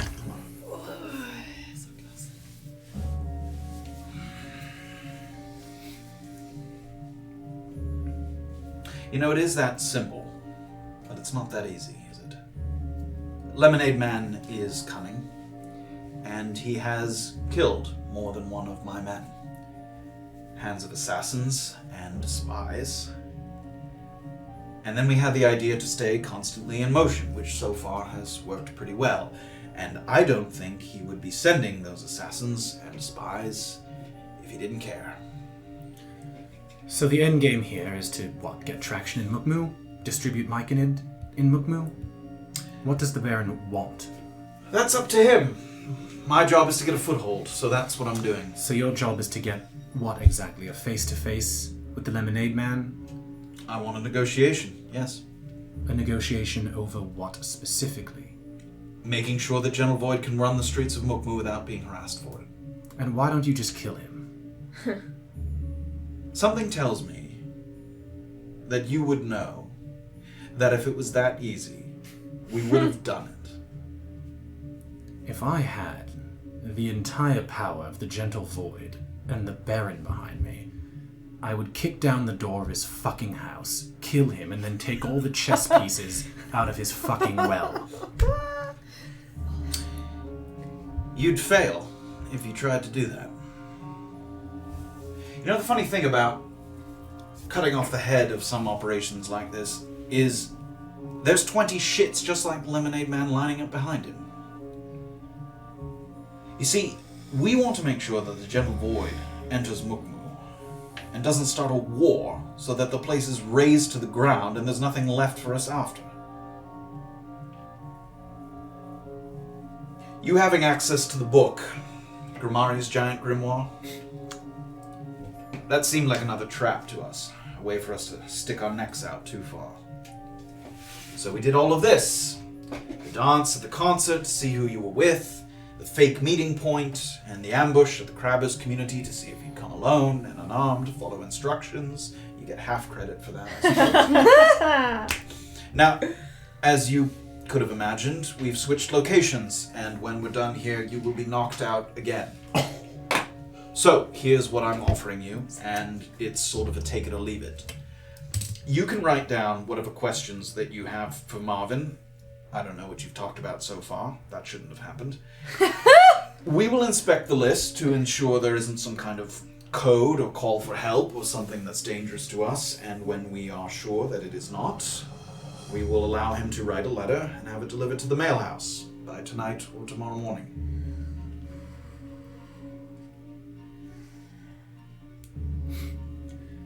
That's surprisingly fair.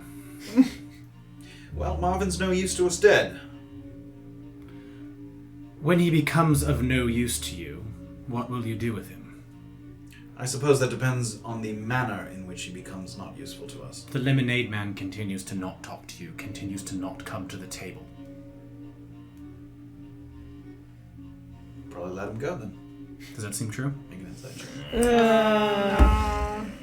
16. 16. He seemed like that's not the first time he's thought about it, Okay. and that he was confident in that answer, but that there might have been some other options he was considering for the sake of safety.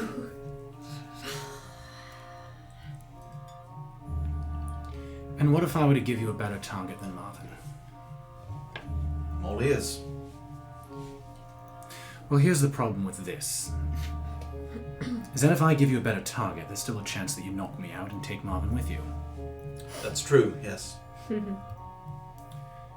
So the way I see it is, We need to have some sort of fair negotiation if you want that. One where I'm not tied up in a room where I don't know where I am. What do you propose?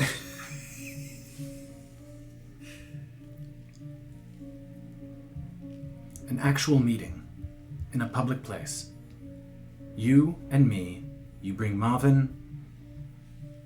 I'll bring one other person too, just to keep things fair. No weapons.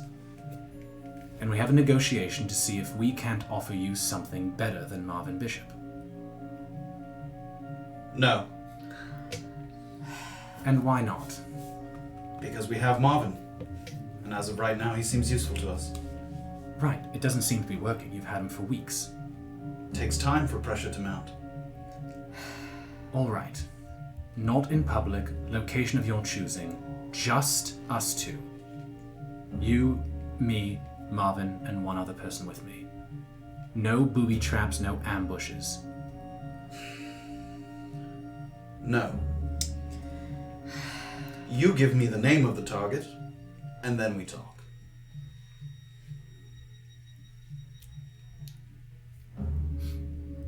Can I think on it now that I'm tied up here?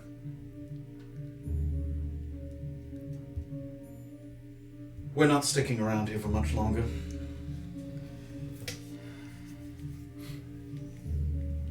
Look, I think we're done here. Like I said, I'd prefer it if Marvin stayed alive. I'm not trying to kill him. I'm not trying to get him killed. When we're done with him, he's all yours. Until then, you get your questions and you get your answers. All right. Let's talk then. There's a group of Radiran elves who are also trying to topple the Lemonade Man. Have you met with them? Have you talked to them? No, Radirans don't really negotiate with outsiders. Sure, they have an active interest in the Lemonade Man. And one of his, as it were, henchmen. And what are you proposing? I'm proposing that you have a shared interest now with a larger group of people. It's not all-out war, you can push them out. The Lemonade Man's power is waning. His myconid distribution in that area is weakened. I can tell you that because I did it personally. Make a persuasion check. Yeah. Persuasion, 13. Come on. So your suggestion is what? I ally myself with the Radiran elves? A Radiran elf named Normanaya handed over land that was the Radirans to the Lemonade Man. It's sort of complicated politically. I don't care about the Radiran elves one way or another. The Radiran elves found out about this deception and have now sought to destroy Normanaya and the Lemonade Man, and there's already an internal war brewing. The harvesting yard where the Lemonade Man gets his myconid supplies from has also been severely damaged. That's the part I did personally. All right. So what I'm saying is that the Lemonade Man's hold on Mukmu is tied directly to myconid distribution. I don't know if that's your game plan with Mukmu. I don't know if that's the Baron's interests. So who exactly is my target? You see, this is your problem. You're not thinking big enough. You don't need to kidnap someone to cause a negotiation. You need to squeeze the Lemonade Man where he's powerful and weaken it. Start destroying his allies. Start destroying his influence. Eventually he'll be alone and come to the table. There are other inventors who can invent the things that Marvin Bishop does. He doesn't even know what's occurring in Mukmu. So these distributors of his myconid contacts, how am I supposed to get at those? Well, as far as I know, he gets his myconid directly from this distribution center, and after it was destroyed, I don't know where he's shifted, which is why I'm saying he is weakest now. I actually think that in you waiting for a negotiation, all he's doing is building up more power, finding new suppliers. I don't know if he's found new suppliers. So your Yet. proposal is what, then? To go in? Go return to Muktumu, speak to the Radiran elves, and start taking out those around him. They want Normanaya dead. The Lemonade Man himself is not strong or powerful. I can't start a war. I'm not saying start a war. I'm saying remove the bits of power that he does have. These mutants that he surrounds himself with are what make him dangerous. And you have a way to negate, to neutralize these mutants. I do, yes. And how is that? There is a special whistle that you need. Don't look in my bag, I don't have one. But I know someone who does. I already did, and you don't. Correct. But I know someone who does, and I can provide you with one. That will cost Marvin Bishop. The whistle negates all power of the mutants. It stops them in the tracks. Make a persuasion check. This is pretty good. 10. No. We get the whistle first, then you get Marvin. Not at the same time. All right. Where would you like that meeting to occur? When we send you your letter with Marvin's answers to your questions, I'll include an address. All right. And will Marvin Bishop still be in town? What we said in the other letter was true. We are here for, 2 days as of last night, so we're here to tomorrow night at least. All right. All right. I'll provide you with a whistle. I have... Marvin goes nowhere until we can verify that the whistle actually does anything. I'm not going to walk away with a piece of wood that makes a funny noise. That. It actually doesn't make much of a noise at all. Only the mutants can hear it. Fine.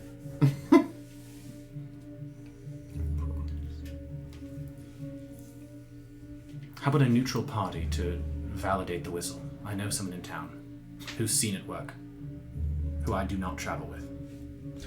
A neutral party would have to be a friend of mine. No, we get the whistle, we take it to Mukmu, we try it, then we release Marvin. Oh. Unless you know of another way to find a mutant.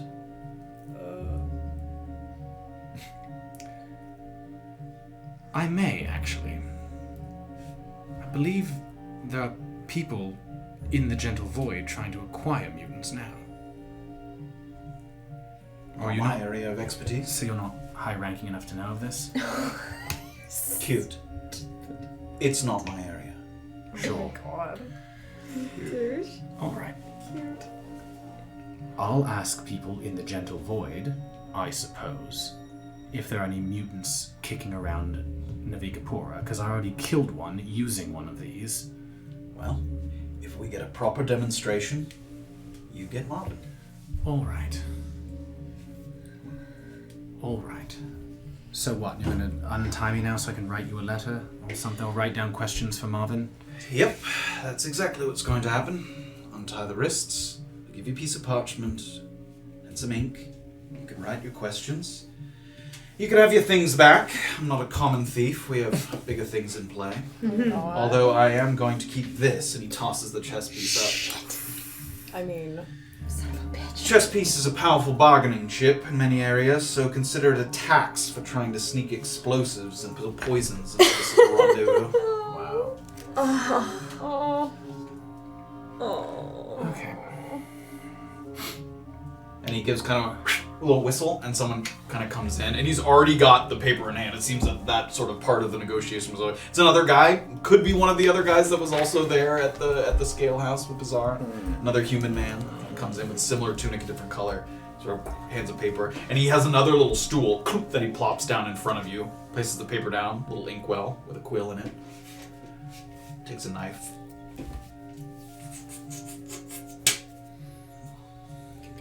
Thank you. You're like this also. You're still bound. Yeah, so you have your hands, but your elbows are still bound to your chest. Can someone maybe arch the back so I can use them as a table? The guy kind of comes over. And I'm gonna Stab him start in the neck. writing some questions. Start raising questions. That is where we're going to take a break while Erland thinks about what he's going to write. Erland. Some good negotiations Yeah, some good taking place. Jesus. A man for a whistle. That's not bad if we can make We got that two happen. We got one right One whistle. Shit. Yeah. Very nicely done, everybody. When we come back, we will pick up with more A Peek Beneath the Veil. Thank you guys so much for joining us as always. Hope you're having a wonderful time. Yes, if you're new to the oh wait, before I forget, Comrade Tortel resub for 25 Hey, months. welcome back, Comrade. Oh, thank you. And then also, if you're new to the stream, stick around 5 minutes into our Be Right Back video. There's a recap of last week's episode, so you get to have like a better idea of what just happened in the immediate past. Thank you.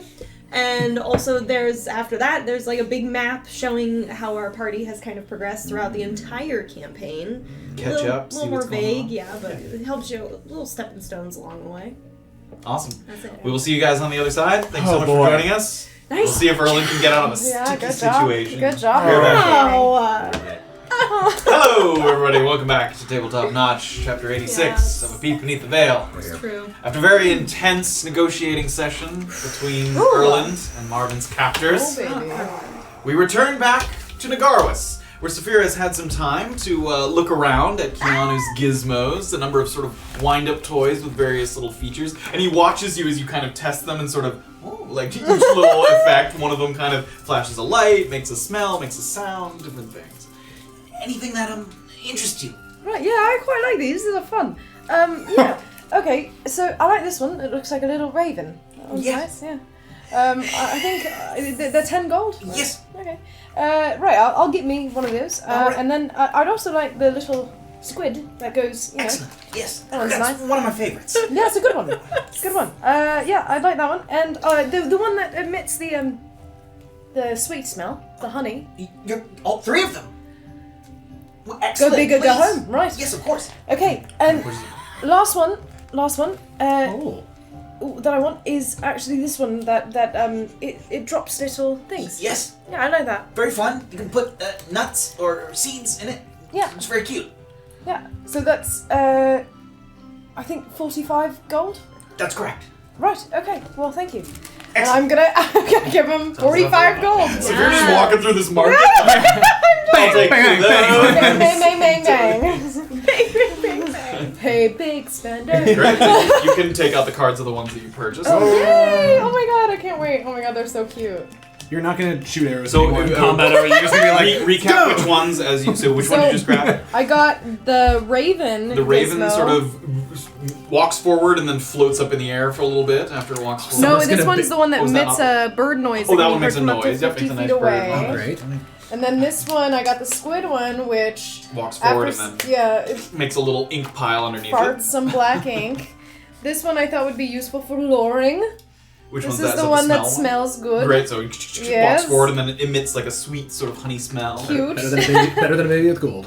And this one Sexy baby. You bitch. drops little poopies of whatever you want to put So in you can it. put something in the compartment and then as it walks Little forward poopies. it drops sort of items So out. cute. I love them. So Safira's got gifts to go home with. So you're spent 45 gold in them because they're cute. She's like, these are adorable.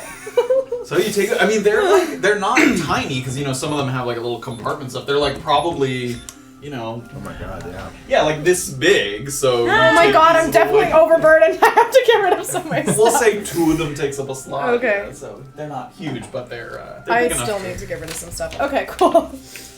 So you make the exchange, so thanks you for your thing, and kind of walking through, and you notice that as you're kind of walking through, Oh just that it seems like you are right now the only one buying things. Oh, no. That maybe for whoever this is intended for, and again you saw that banner that said the Rottperliers, that maybe those people haven't arrived yet, so that you are sort of early in this kind of little market here as you're moving through.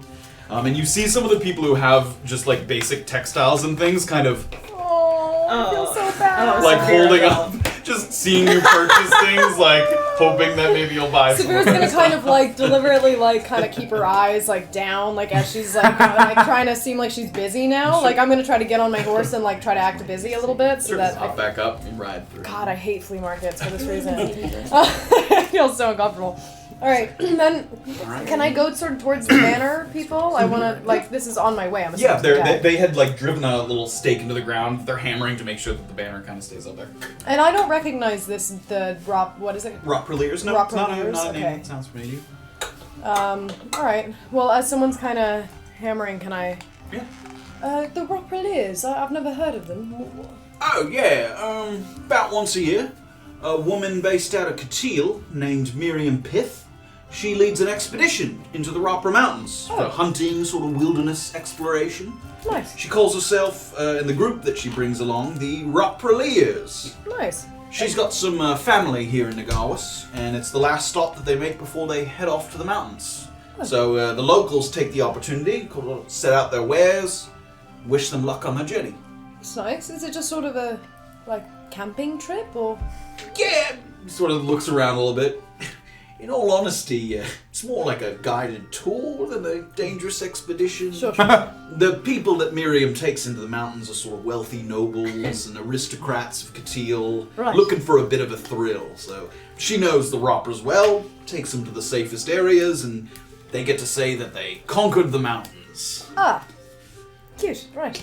And their clients always have a lot of money, so that's why you see people setting up, making sure that they get their supplies before they go. Nice. Well, cheers, mate. Thanks. Have a good one. I'm gonna kind of like nod to him and then Sure. I'm gonna try to pick up a little bit of a trot. Okay. Now You got, yeah. Where are you headed? to the deck. All right, Safira starts the journey between Nagarwis and Lamparani Nog and starts to move toward the coast. And in a drastic switch, Oh my god. we head to the basement of the Broken Crown Station, the abandoned Broken Crown outpost, where Graven has just opened up one of the waste pipes and found a carrion crawler sort of emerging from the hole there, and immediately the stench of this creature and the little film, which you recognize from scooping it up off the floor, sort of, as it slithers by you, it like rubs off on your sort of clothing and leaves kind of a dark stain. And it kind of Bro, we can slithers make by you, Nightcrawl now. and it almost starts to wrap around you a little bit as it starts to fill the room. So it's a pretty big creature. It's kind of long and slithering. It sort of fits all the way down into the pipe. You have the first move as the creature emerges. Do I know enough about them to know what they're possibly weak to? Give me a survival check. 10. 10. You don't recall that they're weak to anything in particular. Okay. I do know that they use poison. You are, obviously. yes, because the poison that is extracted from the glands of the carrion crawler is what's used in Nightcrawl, so you are aware of that, yes. All right. And we're in it now, right? This is my first turn. Yeah, it just kind of emerged, and you have a second here as you sort of push the creature away. I'll quickly, realizing what's going down, reach in, grab my antitoxin, and Okay. Nice. drink So that gives you, what is the duration of that? I think it's pretty long. Yes. Yeah, for 1 hour you have advantage Oh, on shit. saving throws against poison. Okay. And does my Cat's Grace lead give me dexterity saves? It's not saving throws, I think. I think it's just skills. Go ahead and read the It wording. says Dang. Ah.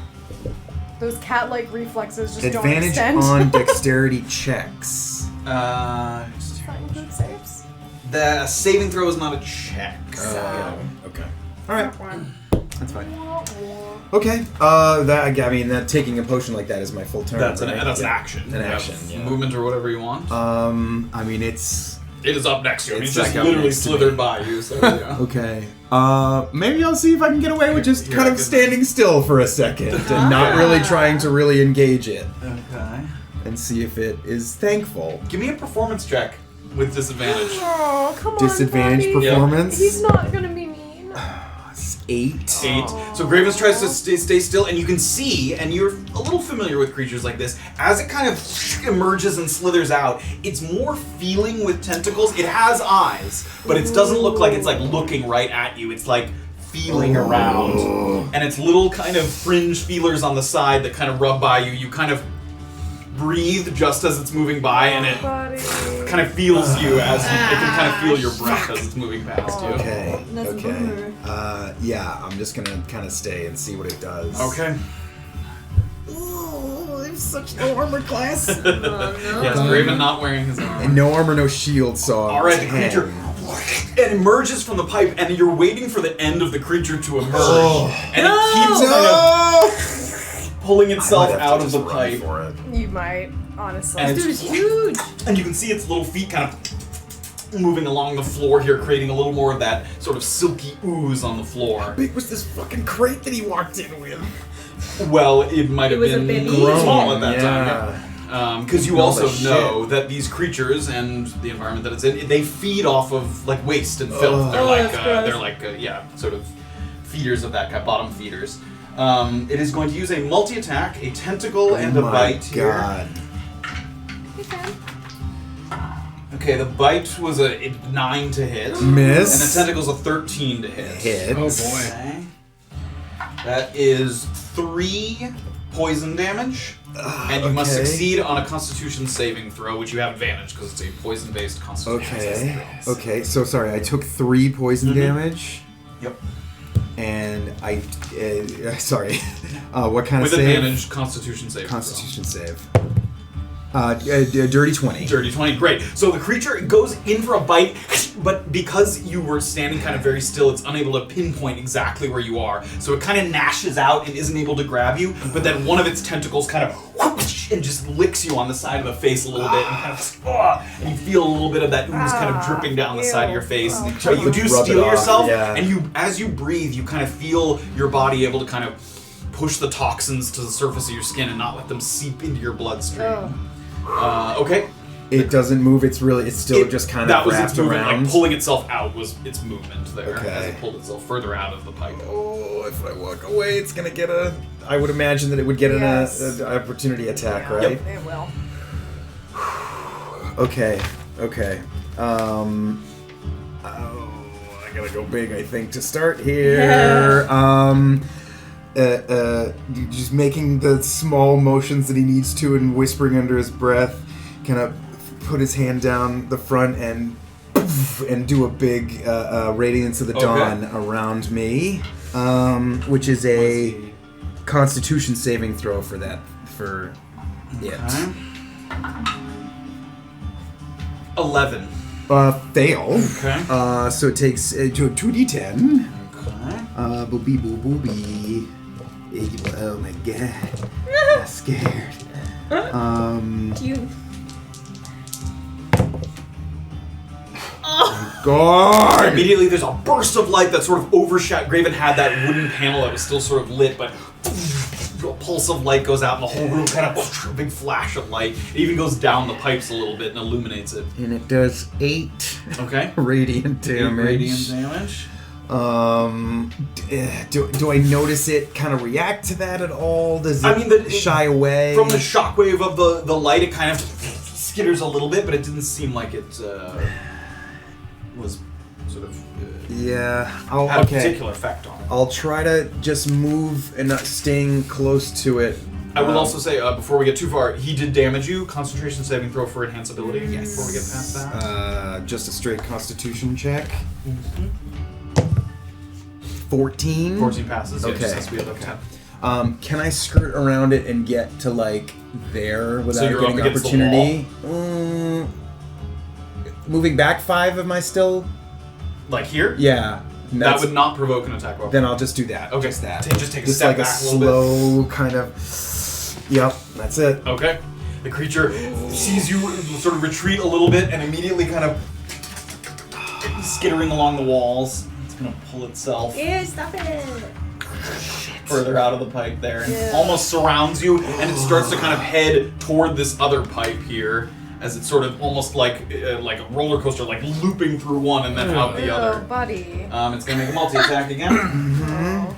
Bite attack is 11 to hit. Hits. Tentacles is an 18 to hit. Hits. Okay, the bite attack does 4 piercing damage, Okay.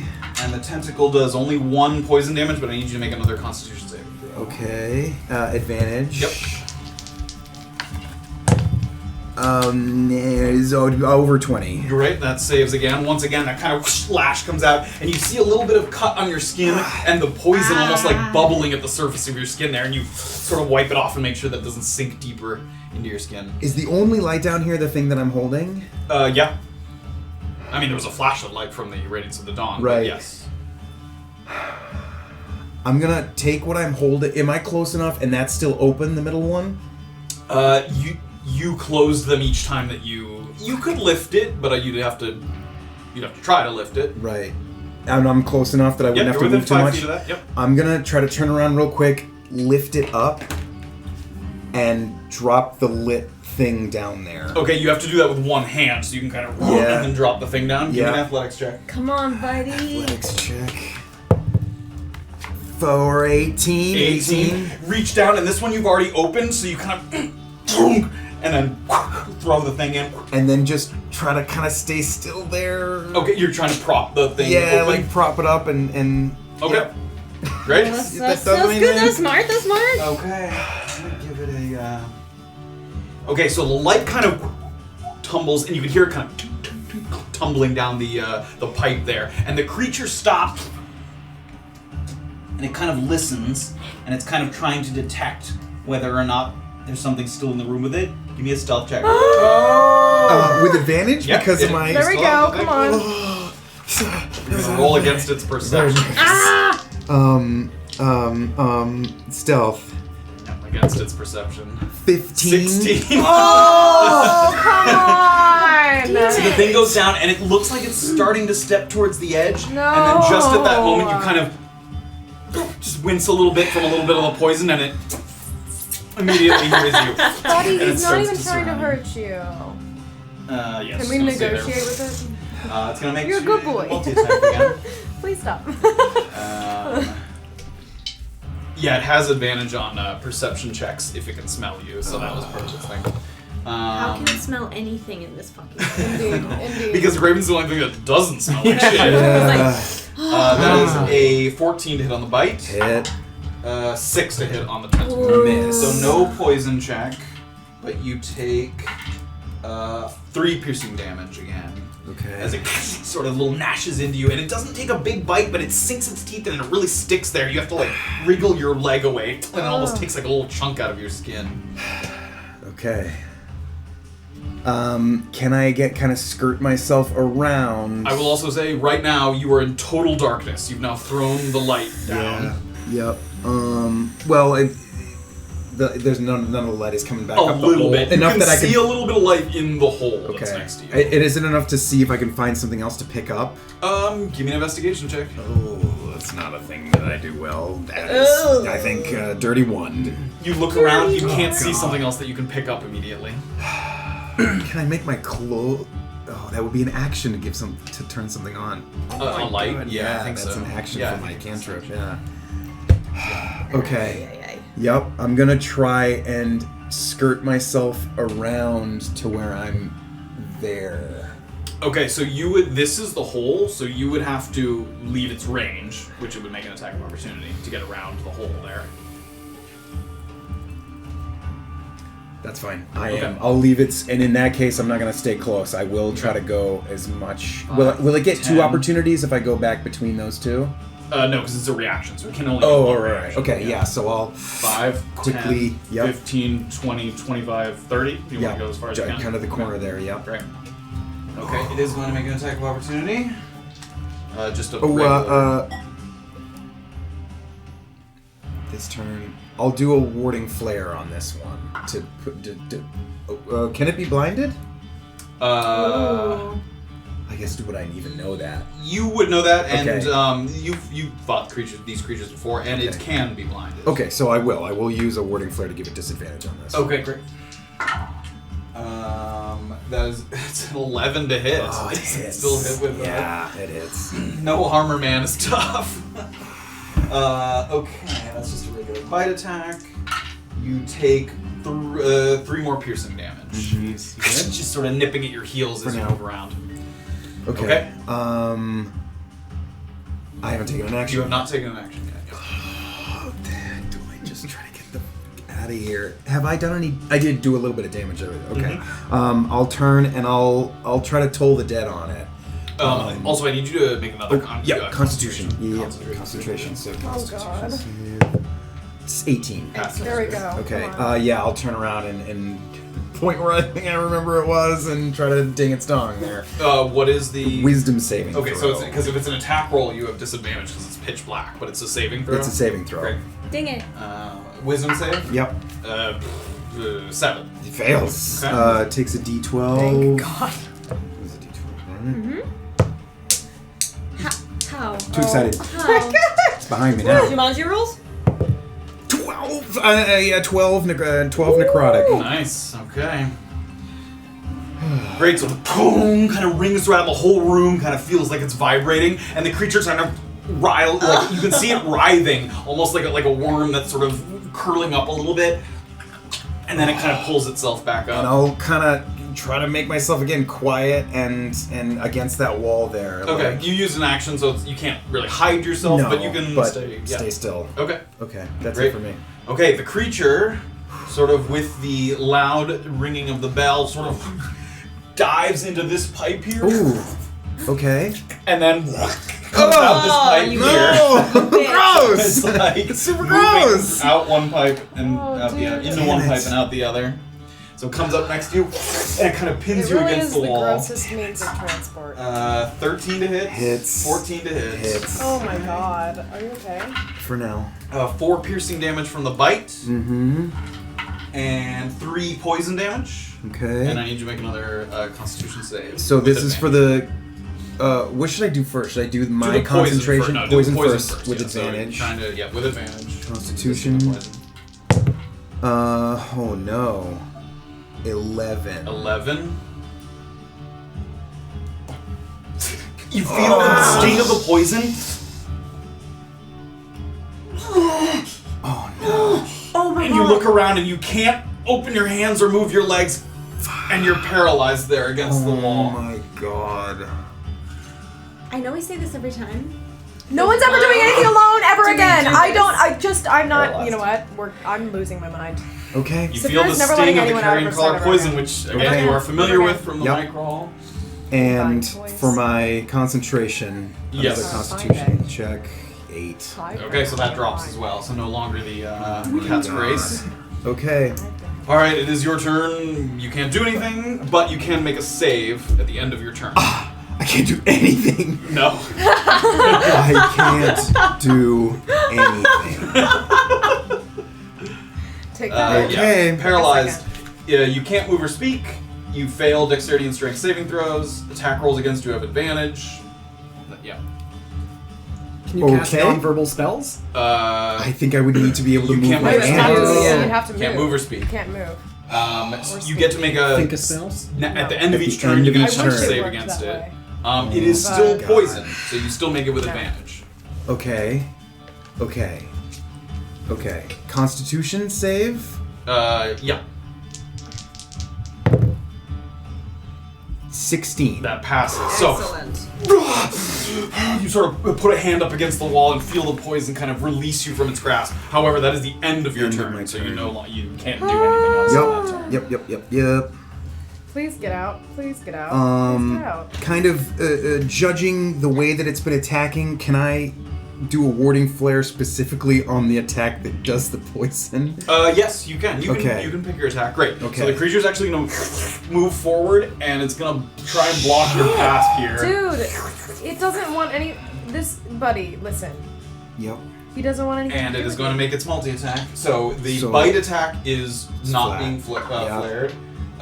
8 to hit. Miss. And then disadvantage on the tentacle attack. Disadvantage. 13. You have no That'll armor. hit. That'll You hit. have no armor. Yeah. 3 poison damage, and I need you to make a save again. If you die, Graven! Well, I just hit 10. So advantage, out, okay. save, Constitution. 18. 18 passes. All right, so the creature unable to sort of get you with those paralysis tentacles seeping into your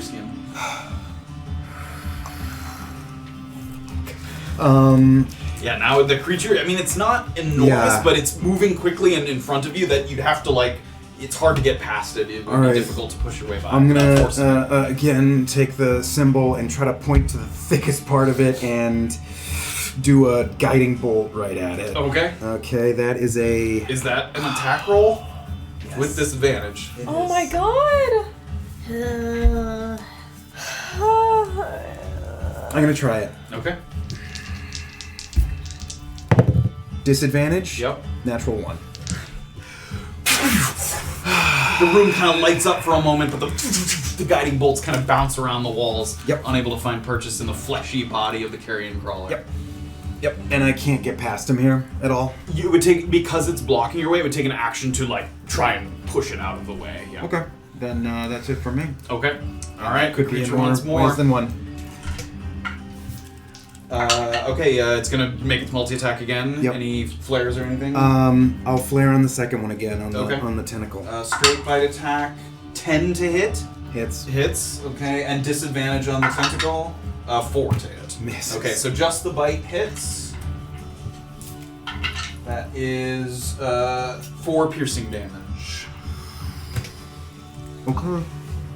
Again, sort of death by 1,000 cuts. Just a little bite here, a little bite there, a little tentacle lash here, and Graven can feel just nicks and bruises and bites and bleeds all over his body. Trapped here in the corner. Immediately cure wounds on myself at a second level. Okay. Which will give me, please, anything, 2d8. You can do this. Okay, that's better. 14 plus spellcasting ability modifier, which is 3. What did I just say? 14 plus 3? 17. 17 points of healing. Excellent. I will gain 17 back. Surge of healing energy flows through you, 23. calling upon Kouzni's grace And he's to like, heal himself. Fine. 23. Okay. Yep. And yep. That's it. Okay. No movement. Stay there. All right. The creature's gonna try and kind of glom into the corner here and almost like surround you with its body. Okay. It's gonna make a multi-attack. Any more warding flares? No more warding flares. Yep. All right. Bite attack 7 to hit. Miss. Tentacle attack 11 to hit. That will hit. Now, if let's say I use Stone's Endurance and put the damage of this to 0, will I still have to make the? Yeah. Okay. So we'll just wait. Okay. Yeah, it hits. Yeah. If the attack hits, even if it does 0 damage, it would still you still have to make the save against the poison. Okay. What's the damage? 3 more poison damage. Okay. Oh, 3's on that one. And then that save. That one's cocked. 10. 10 fails once again. You sort of slow to a crawl here, and you can't even look around to see how much the creature's kind of closing in on you. When with your eyes you kind of look up and you can see the hatch up there, but you're unable to move. bastard. Okay, it's your turn. Paralysis sets in, but you can make a save still with advantage thanks to the antitoxin. Aren't you glad you took that? I am. Jesus, come on. 11. 11 fails. Oh, The paralysis Oh my stays God. Very bad. set in. How much did you do that again? 20. Okay, they say. That's more than an Orba. Shut up. Okay, the carrion crawler is going to make its multi-attack. I believe, so it's going to make these with advantage. Mm-hmm. Yeah, the news isn't getting better. Any attack that hits a creature is a critical hit if the attacker's within 5 feet. So it has advantage, and hits are critical hits. Okay, the bite attack, 11 to hit. Mm-hmm. The tentacle attack, 17 to hit. Mhm. Okay, both of those hit. You take Oh my god. 10 piercing damage, Mm-hmm. and then 4 poison damage. 2 doubled 4 poison damage, Mhm. and you're already poisoned, so Mhm. you don't have to make the save on that. You Okay. failed. You can feel the creature kind of wrapping around you. You can feel the ooze dripping off your skin. And you can once again attempt to shake off the paralysis. 17. 17. There we go. Come on, get out of there. It's the end of my That's turn. It's the end of your turn. This is. And as you release from the paralysis, there's kind of a... Can I give a shout with that to like Sure. open up? Okay, give me a Constitution check, straight Constitution, to see if you can sort of, with that gasp of air as you release from the paralysis, if you can get enough volume. Straight Constitution. 3. 9. 9, sort of, you sort of aren't able to quite shout as loud as you wanted to be able to. Oh my god. Okay, the carrion crawler is going to attack again. This isn't a lesson in never doing Okay, that's anything an alone. 8 on the bite Miss. and a 14 on the tentacle. Hit. 1 poison damage, but you do have to make the save once more. Come on, buddy. 7. Oh 7 my fails. god. And just like one step at a time, like barely making any progress toward the edge there. You are paralyzed once more. I mean, this is. Yep. Okay, your turn once again. You can attempt to release yourself from the paralysis. 10. 10. Oh my god. Stays set in. The creature attacks once more. Now with advantage. Wow. 9 on the bite. Miss. 18 on the tentacle. Hit. So that is an automatic crit. You take 6 poison damage. That's it. You don't have Stone's Endurance? I do. I do have Stone's Endurance. You can use Stone. I don't think. As a reaction, can I take reactions? That's a good question. Read the text to me. Does it require movement is what I want to know. I don't think I have that here. The Stone's Endurance. Oh, here it information. is. When you take damage, you can use your reaction to roll a d12. And it doesn't say that you have to wave a hand or anything, because it doesn't say you can can't focus your energy to occasionally shrug off injury. I'm going to say you can do it. Okay. It doesn't say it requires movement, and paralysis doesn't say you can't use a reaction. It just says you can't move. So it's really just kind of a focusing of your energy inside your body. Okay. Okay? I'm gonna roll a d12 now, Okay.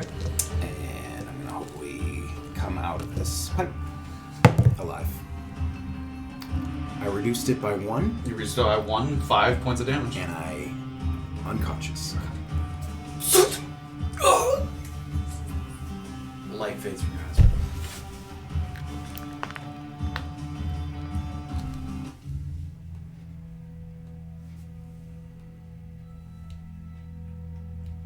We head back to Putez's tattoo parlor. Orba, now with your tattoo completed, you kind of gently open and close your hand, getting used to the unfamiliar texture, as well as staring in awe at its beauty. Not an inexpensive venture, but a dazzling piece of wearable art that as the redness fades will only grow more impressive to look at. Sort of take a moment there. Really kind of marveling. You had sort of reservations about spending the money, but you take a look at it, it's beautiful. You know, it pictured exactly the way you kind of described with the petals and the stamen of the flower. That's just about the last of it. I'm going to give you a bit of this salve. You apply it once a day for about a week. Try to keep the area clean and dry. It looks magnificent, thank you. If there are any small adjustments you want to make later on, you can come back and see me. I hope you're happy with how it turned out. The quartz and the wood took nicely to the ink, and it should work the way that I think it does.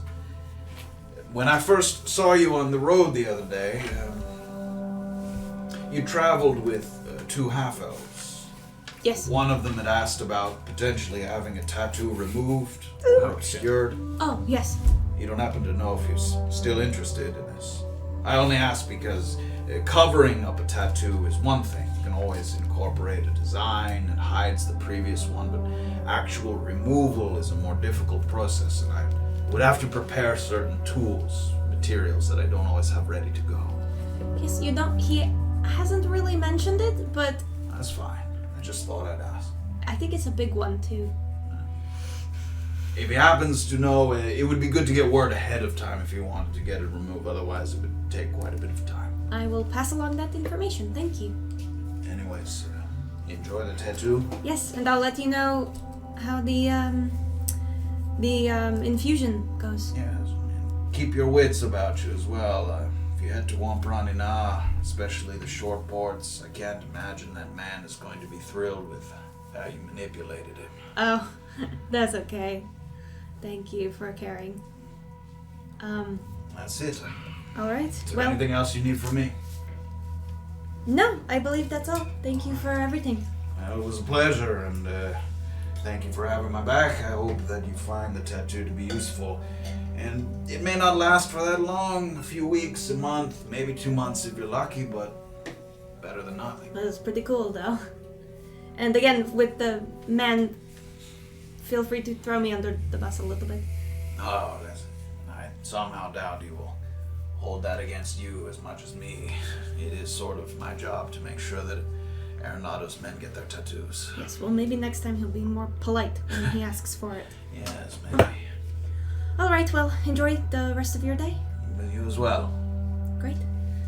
So Orba will head out. So what fucking time is it? So you took the so it's later in the day for you because you rode here. Yeah. So you guys left about 9 o'clock in the morning. Took an hour and a half to get to Nakuzi. Mm-hmm. Puts it at 10:30, and now between 5 and 6 hours for this process. So it's Okay. getting to be, 5 o'clock-ish. Okay.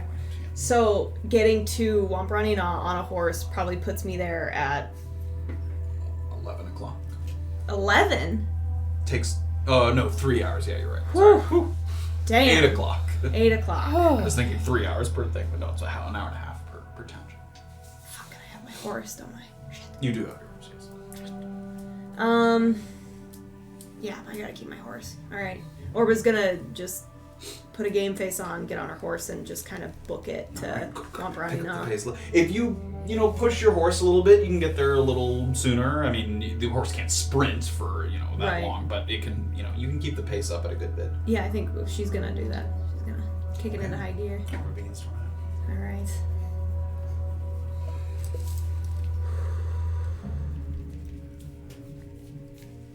You finished. I'll sort of finish writing, and I'll hold the note. You'll pass this on to Marvin? After we take a look at it, yeah. Sure. 2 more bits of information. The chess piece that you're stealing from me. Mm-hmm. I'd like to give you 2 bits of information in exchange for it. You want information from me, or No, I'm going to give you 2 bits of information, and you're going to give me the chess piece. sort of looks at the other guy that's in the room. Let's hear it. Well, first of all, that chess piece belongs to your employer, the Baron. I travel with a halfling. You may have seen her. Back in Mukmu. Maybe. Alright. She's under the employ of the Baron, looking for chess pieces for him. Sure. Pawn chaser. Sure. Anyways, I travel with her. This was a chess piece for her, for the Baron. I don't know much about how your organization works, but I do know that the Baron has quite a bit of power, and that if word got to him that there was a chess piece destined for his front door, that you took. But because I'm generous, I'll also give you 2 bits of information regarding the Lemonade Man. Okay. Do we have a deal? Potentially? I think we have a deal that I am going to make sure that the Baron gets this chess piece. And how can I be sure you're going to give it to him and not use it as a bargaining chip for your own means? You won't. Alright, I'll write him a letter and make sure it gets to him. Alright, sounds fair. All right. In that case, I don't need to give you the bits of information. Here's the letter. Sort of looks at the letter.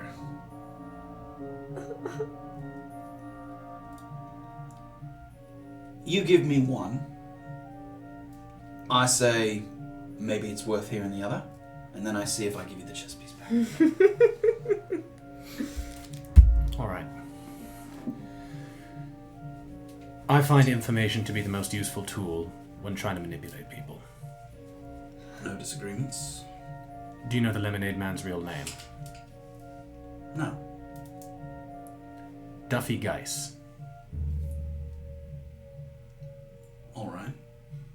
What is that supposed to get me exactly?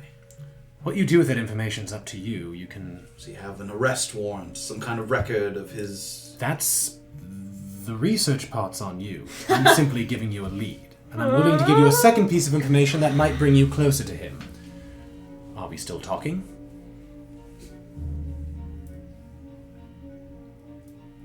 I think I'll keep the chess piece. Aww. All right, I'll write your employer and make sure it gets to him. The questions? Hands it to the guy behind him. Takes it. And the other guy. All right. So, we're going to get you some answers to those questions. Have it sent over to the mail house along with an address where we can discuss the usage of the whistle. I think that's where we're at. Fair. So, we meet when and where? Well, I will tell you that in the note that I sent. And where will that note be arriving? At the mail house. The mail house. Yes. So, sorry. The mail house. And when can I expect it? Well, if the questions aren't terribly taxing on Mr. Bishop, probably by tonight.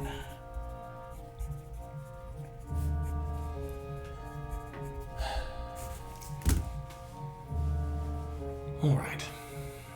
Look, there's no need to knock me unconscious. I already know where I am, so that's fruitless. You already know where you are. Yes, of course. Where are you? I've been sitting in this room for long enough that I can easily follow the footprints of the men that dragged me here, because I remember that. Make a deception check. Ooh. God. God, no! You seem Three. so confident. Do you actually think we would leave footprints in the ground for you to follow? Well, this whole thing hasn't been particularly well organized. Well, this part's a bit disorganized too. And he hits you across Um, one bludgeoning damage as he okay. hits you across the face. Great one bludgeoning, that's fine. And he kind of reels back and he's surprised that it didn't knock you out immediately. Hits you again, another bludgeoning damage. Oh, Just shit! Pretend! game. Hits you again. Hold on. I'm just trying to myself. There we go. So are we just down again, 12? It's 3 bludgeoning damage. I can't. I don't have an opportunity to like move out of the way of this or like block. You or- are literally tied to Oh, my it. hands are. They're like tied here. I can't. Okay, so I'm down to.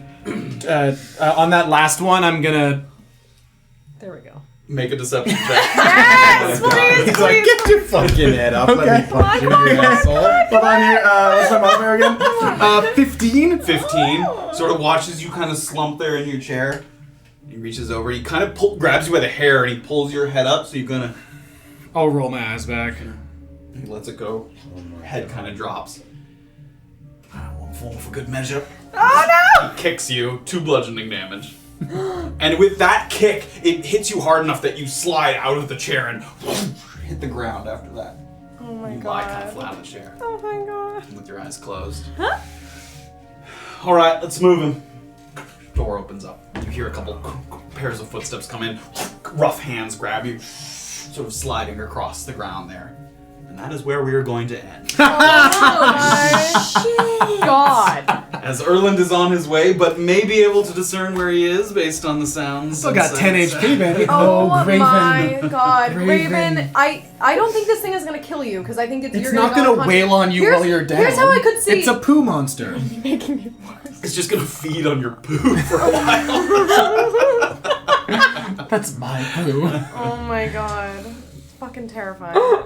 With a couple tough situations to wiggle our way out of Oh my while God. Safira does some shopping. I've had And a Orba great gets day, a everybody. tattoo. I'm the only one who's allowed out on my Safira own. comes with like all her toys. Look at all these fun You things. guys got stuff for us. You guys are like, I nearly died, assholes. Oh my god. We will No. find out what happens on the next episode of Tabletop Notch. Quizney's not gonna revive me. He's gonna look into a shithole and be like, "That fucking." gonna be like, bitch "What is he doing down fuck there?" him. I'm getting another. You can only reach level 5 anyways.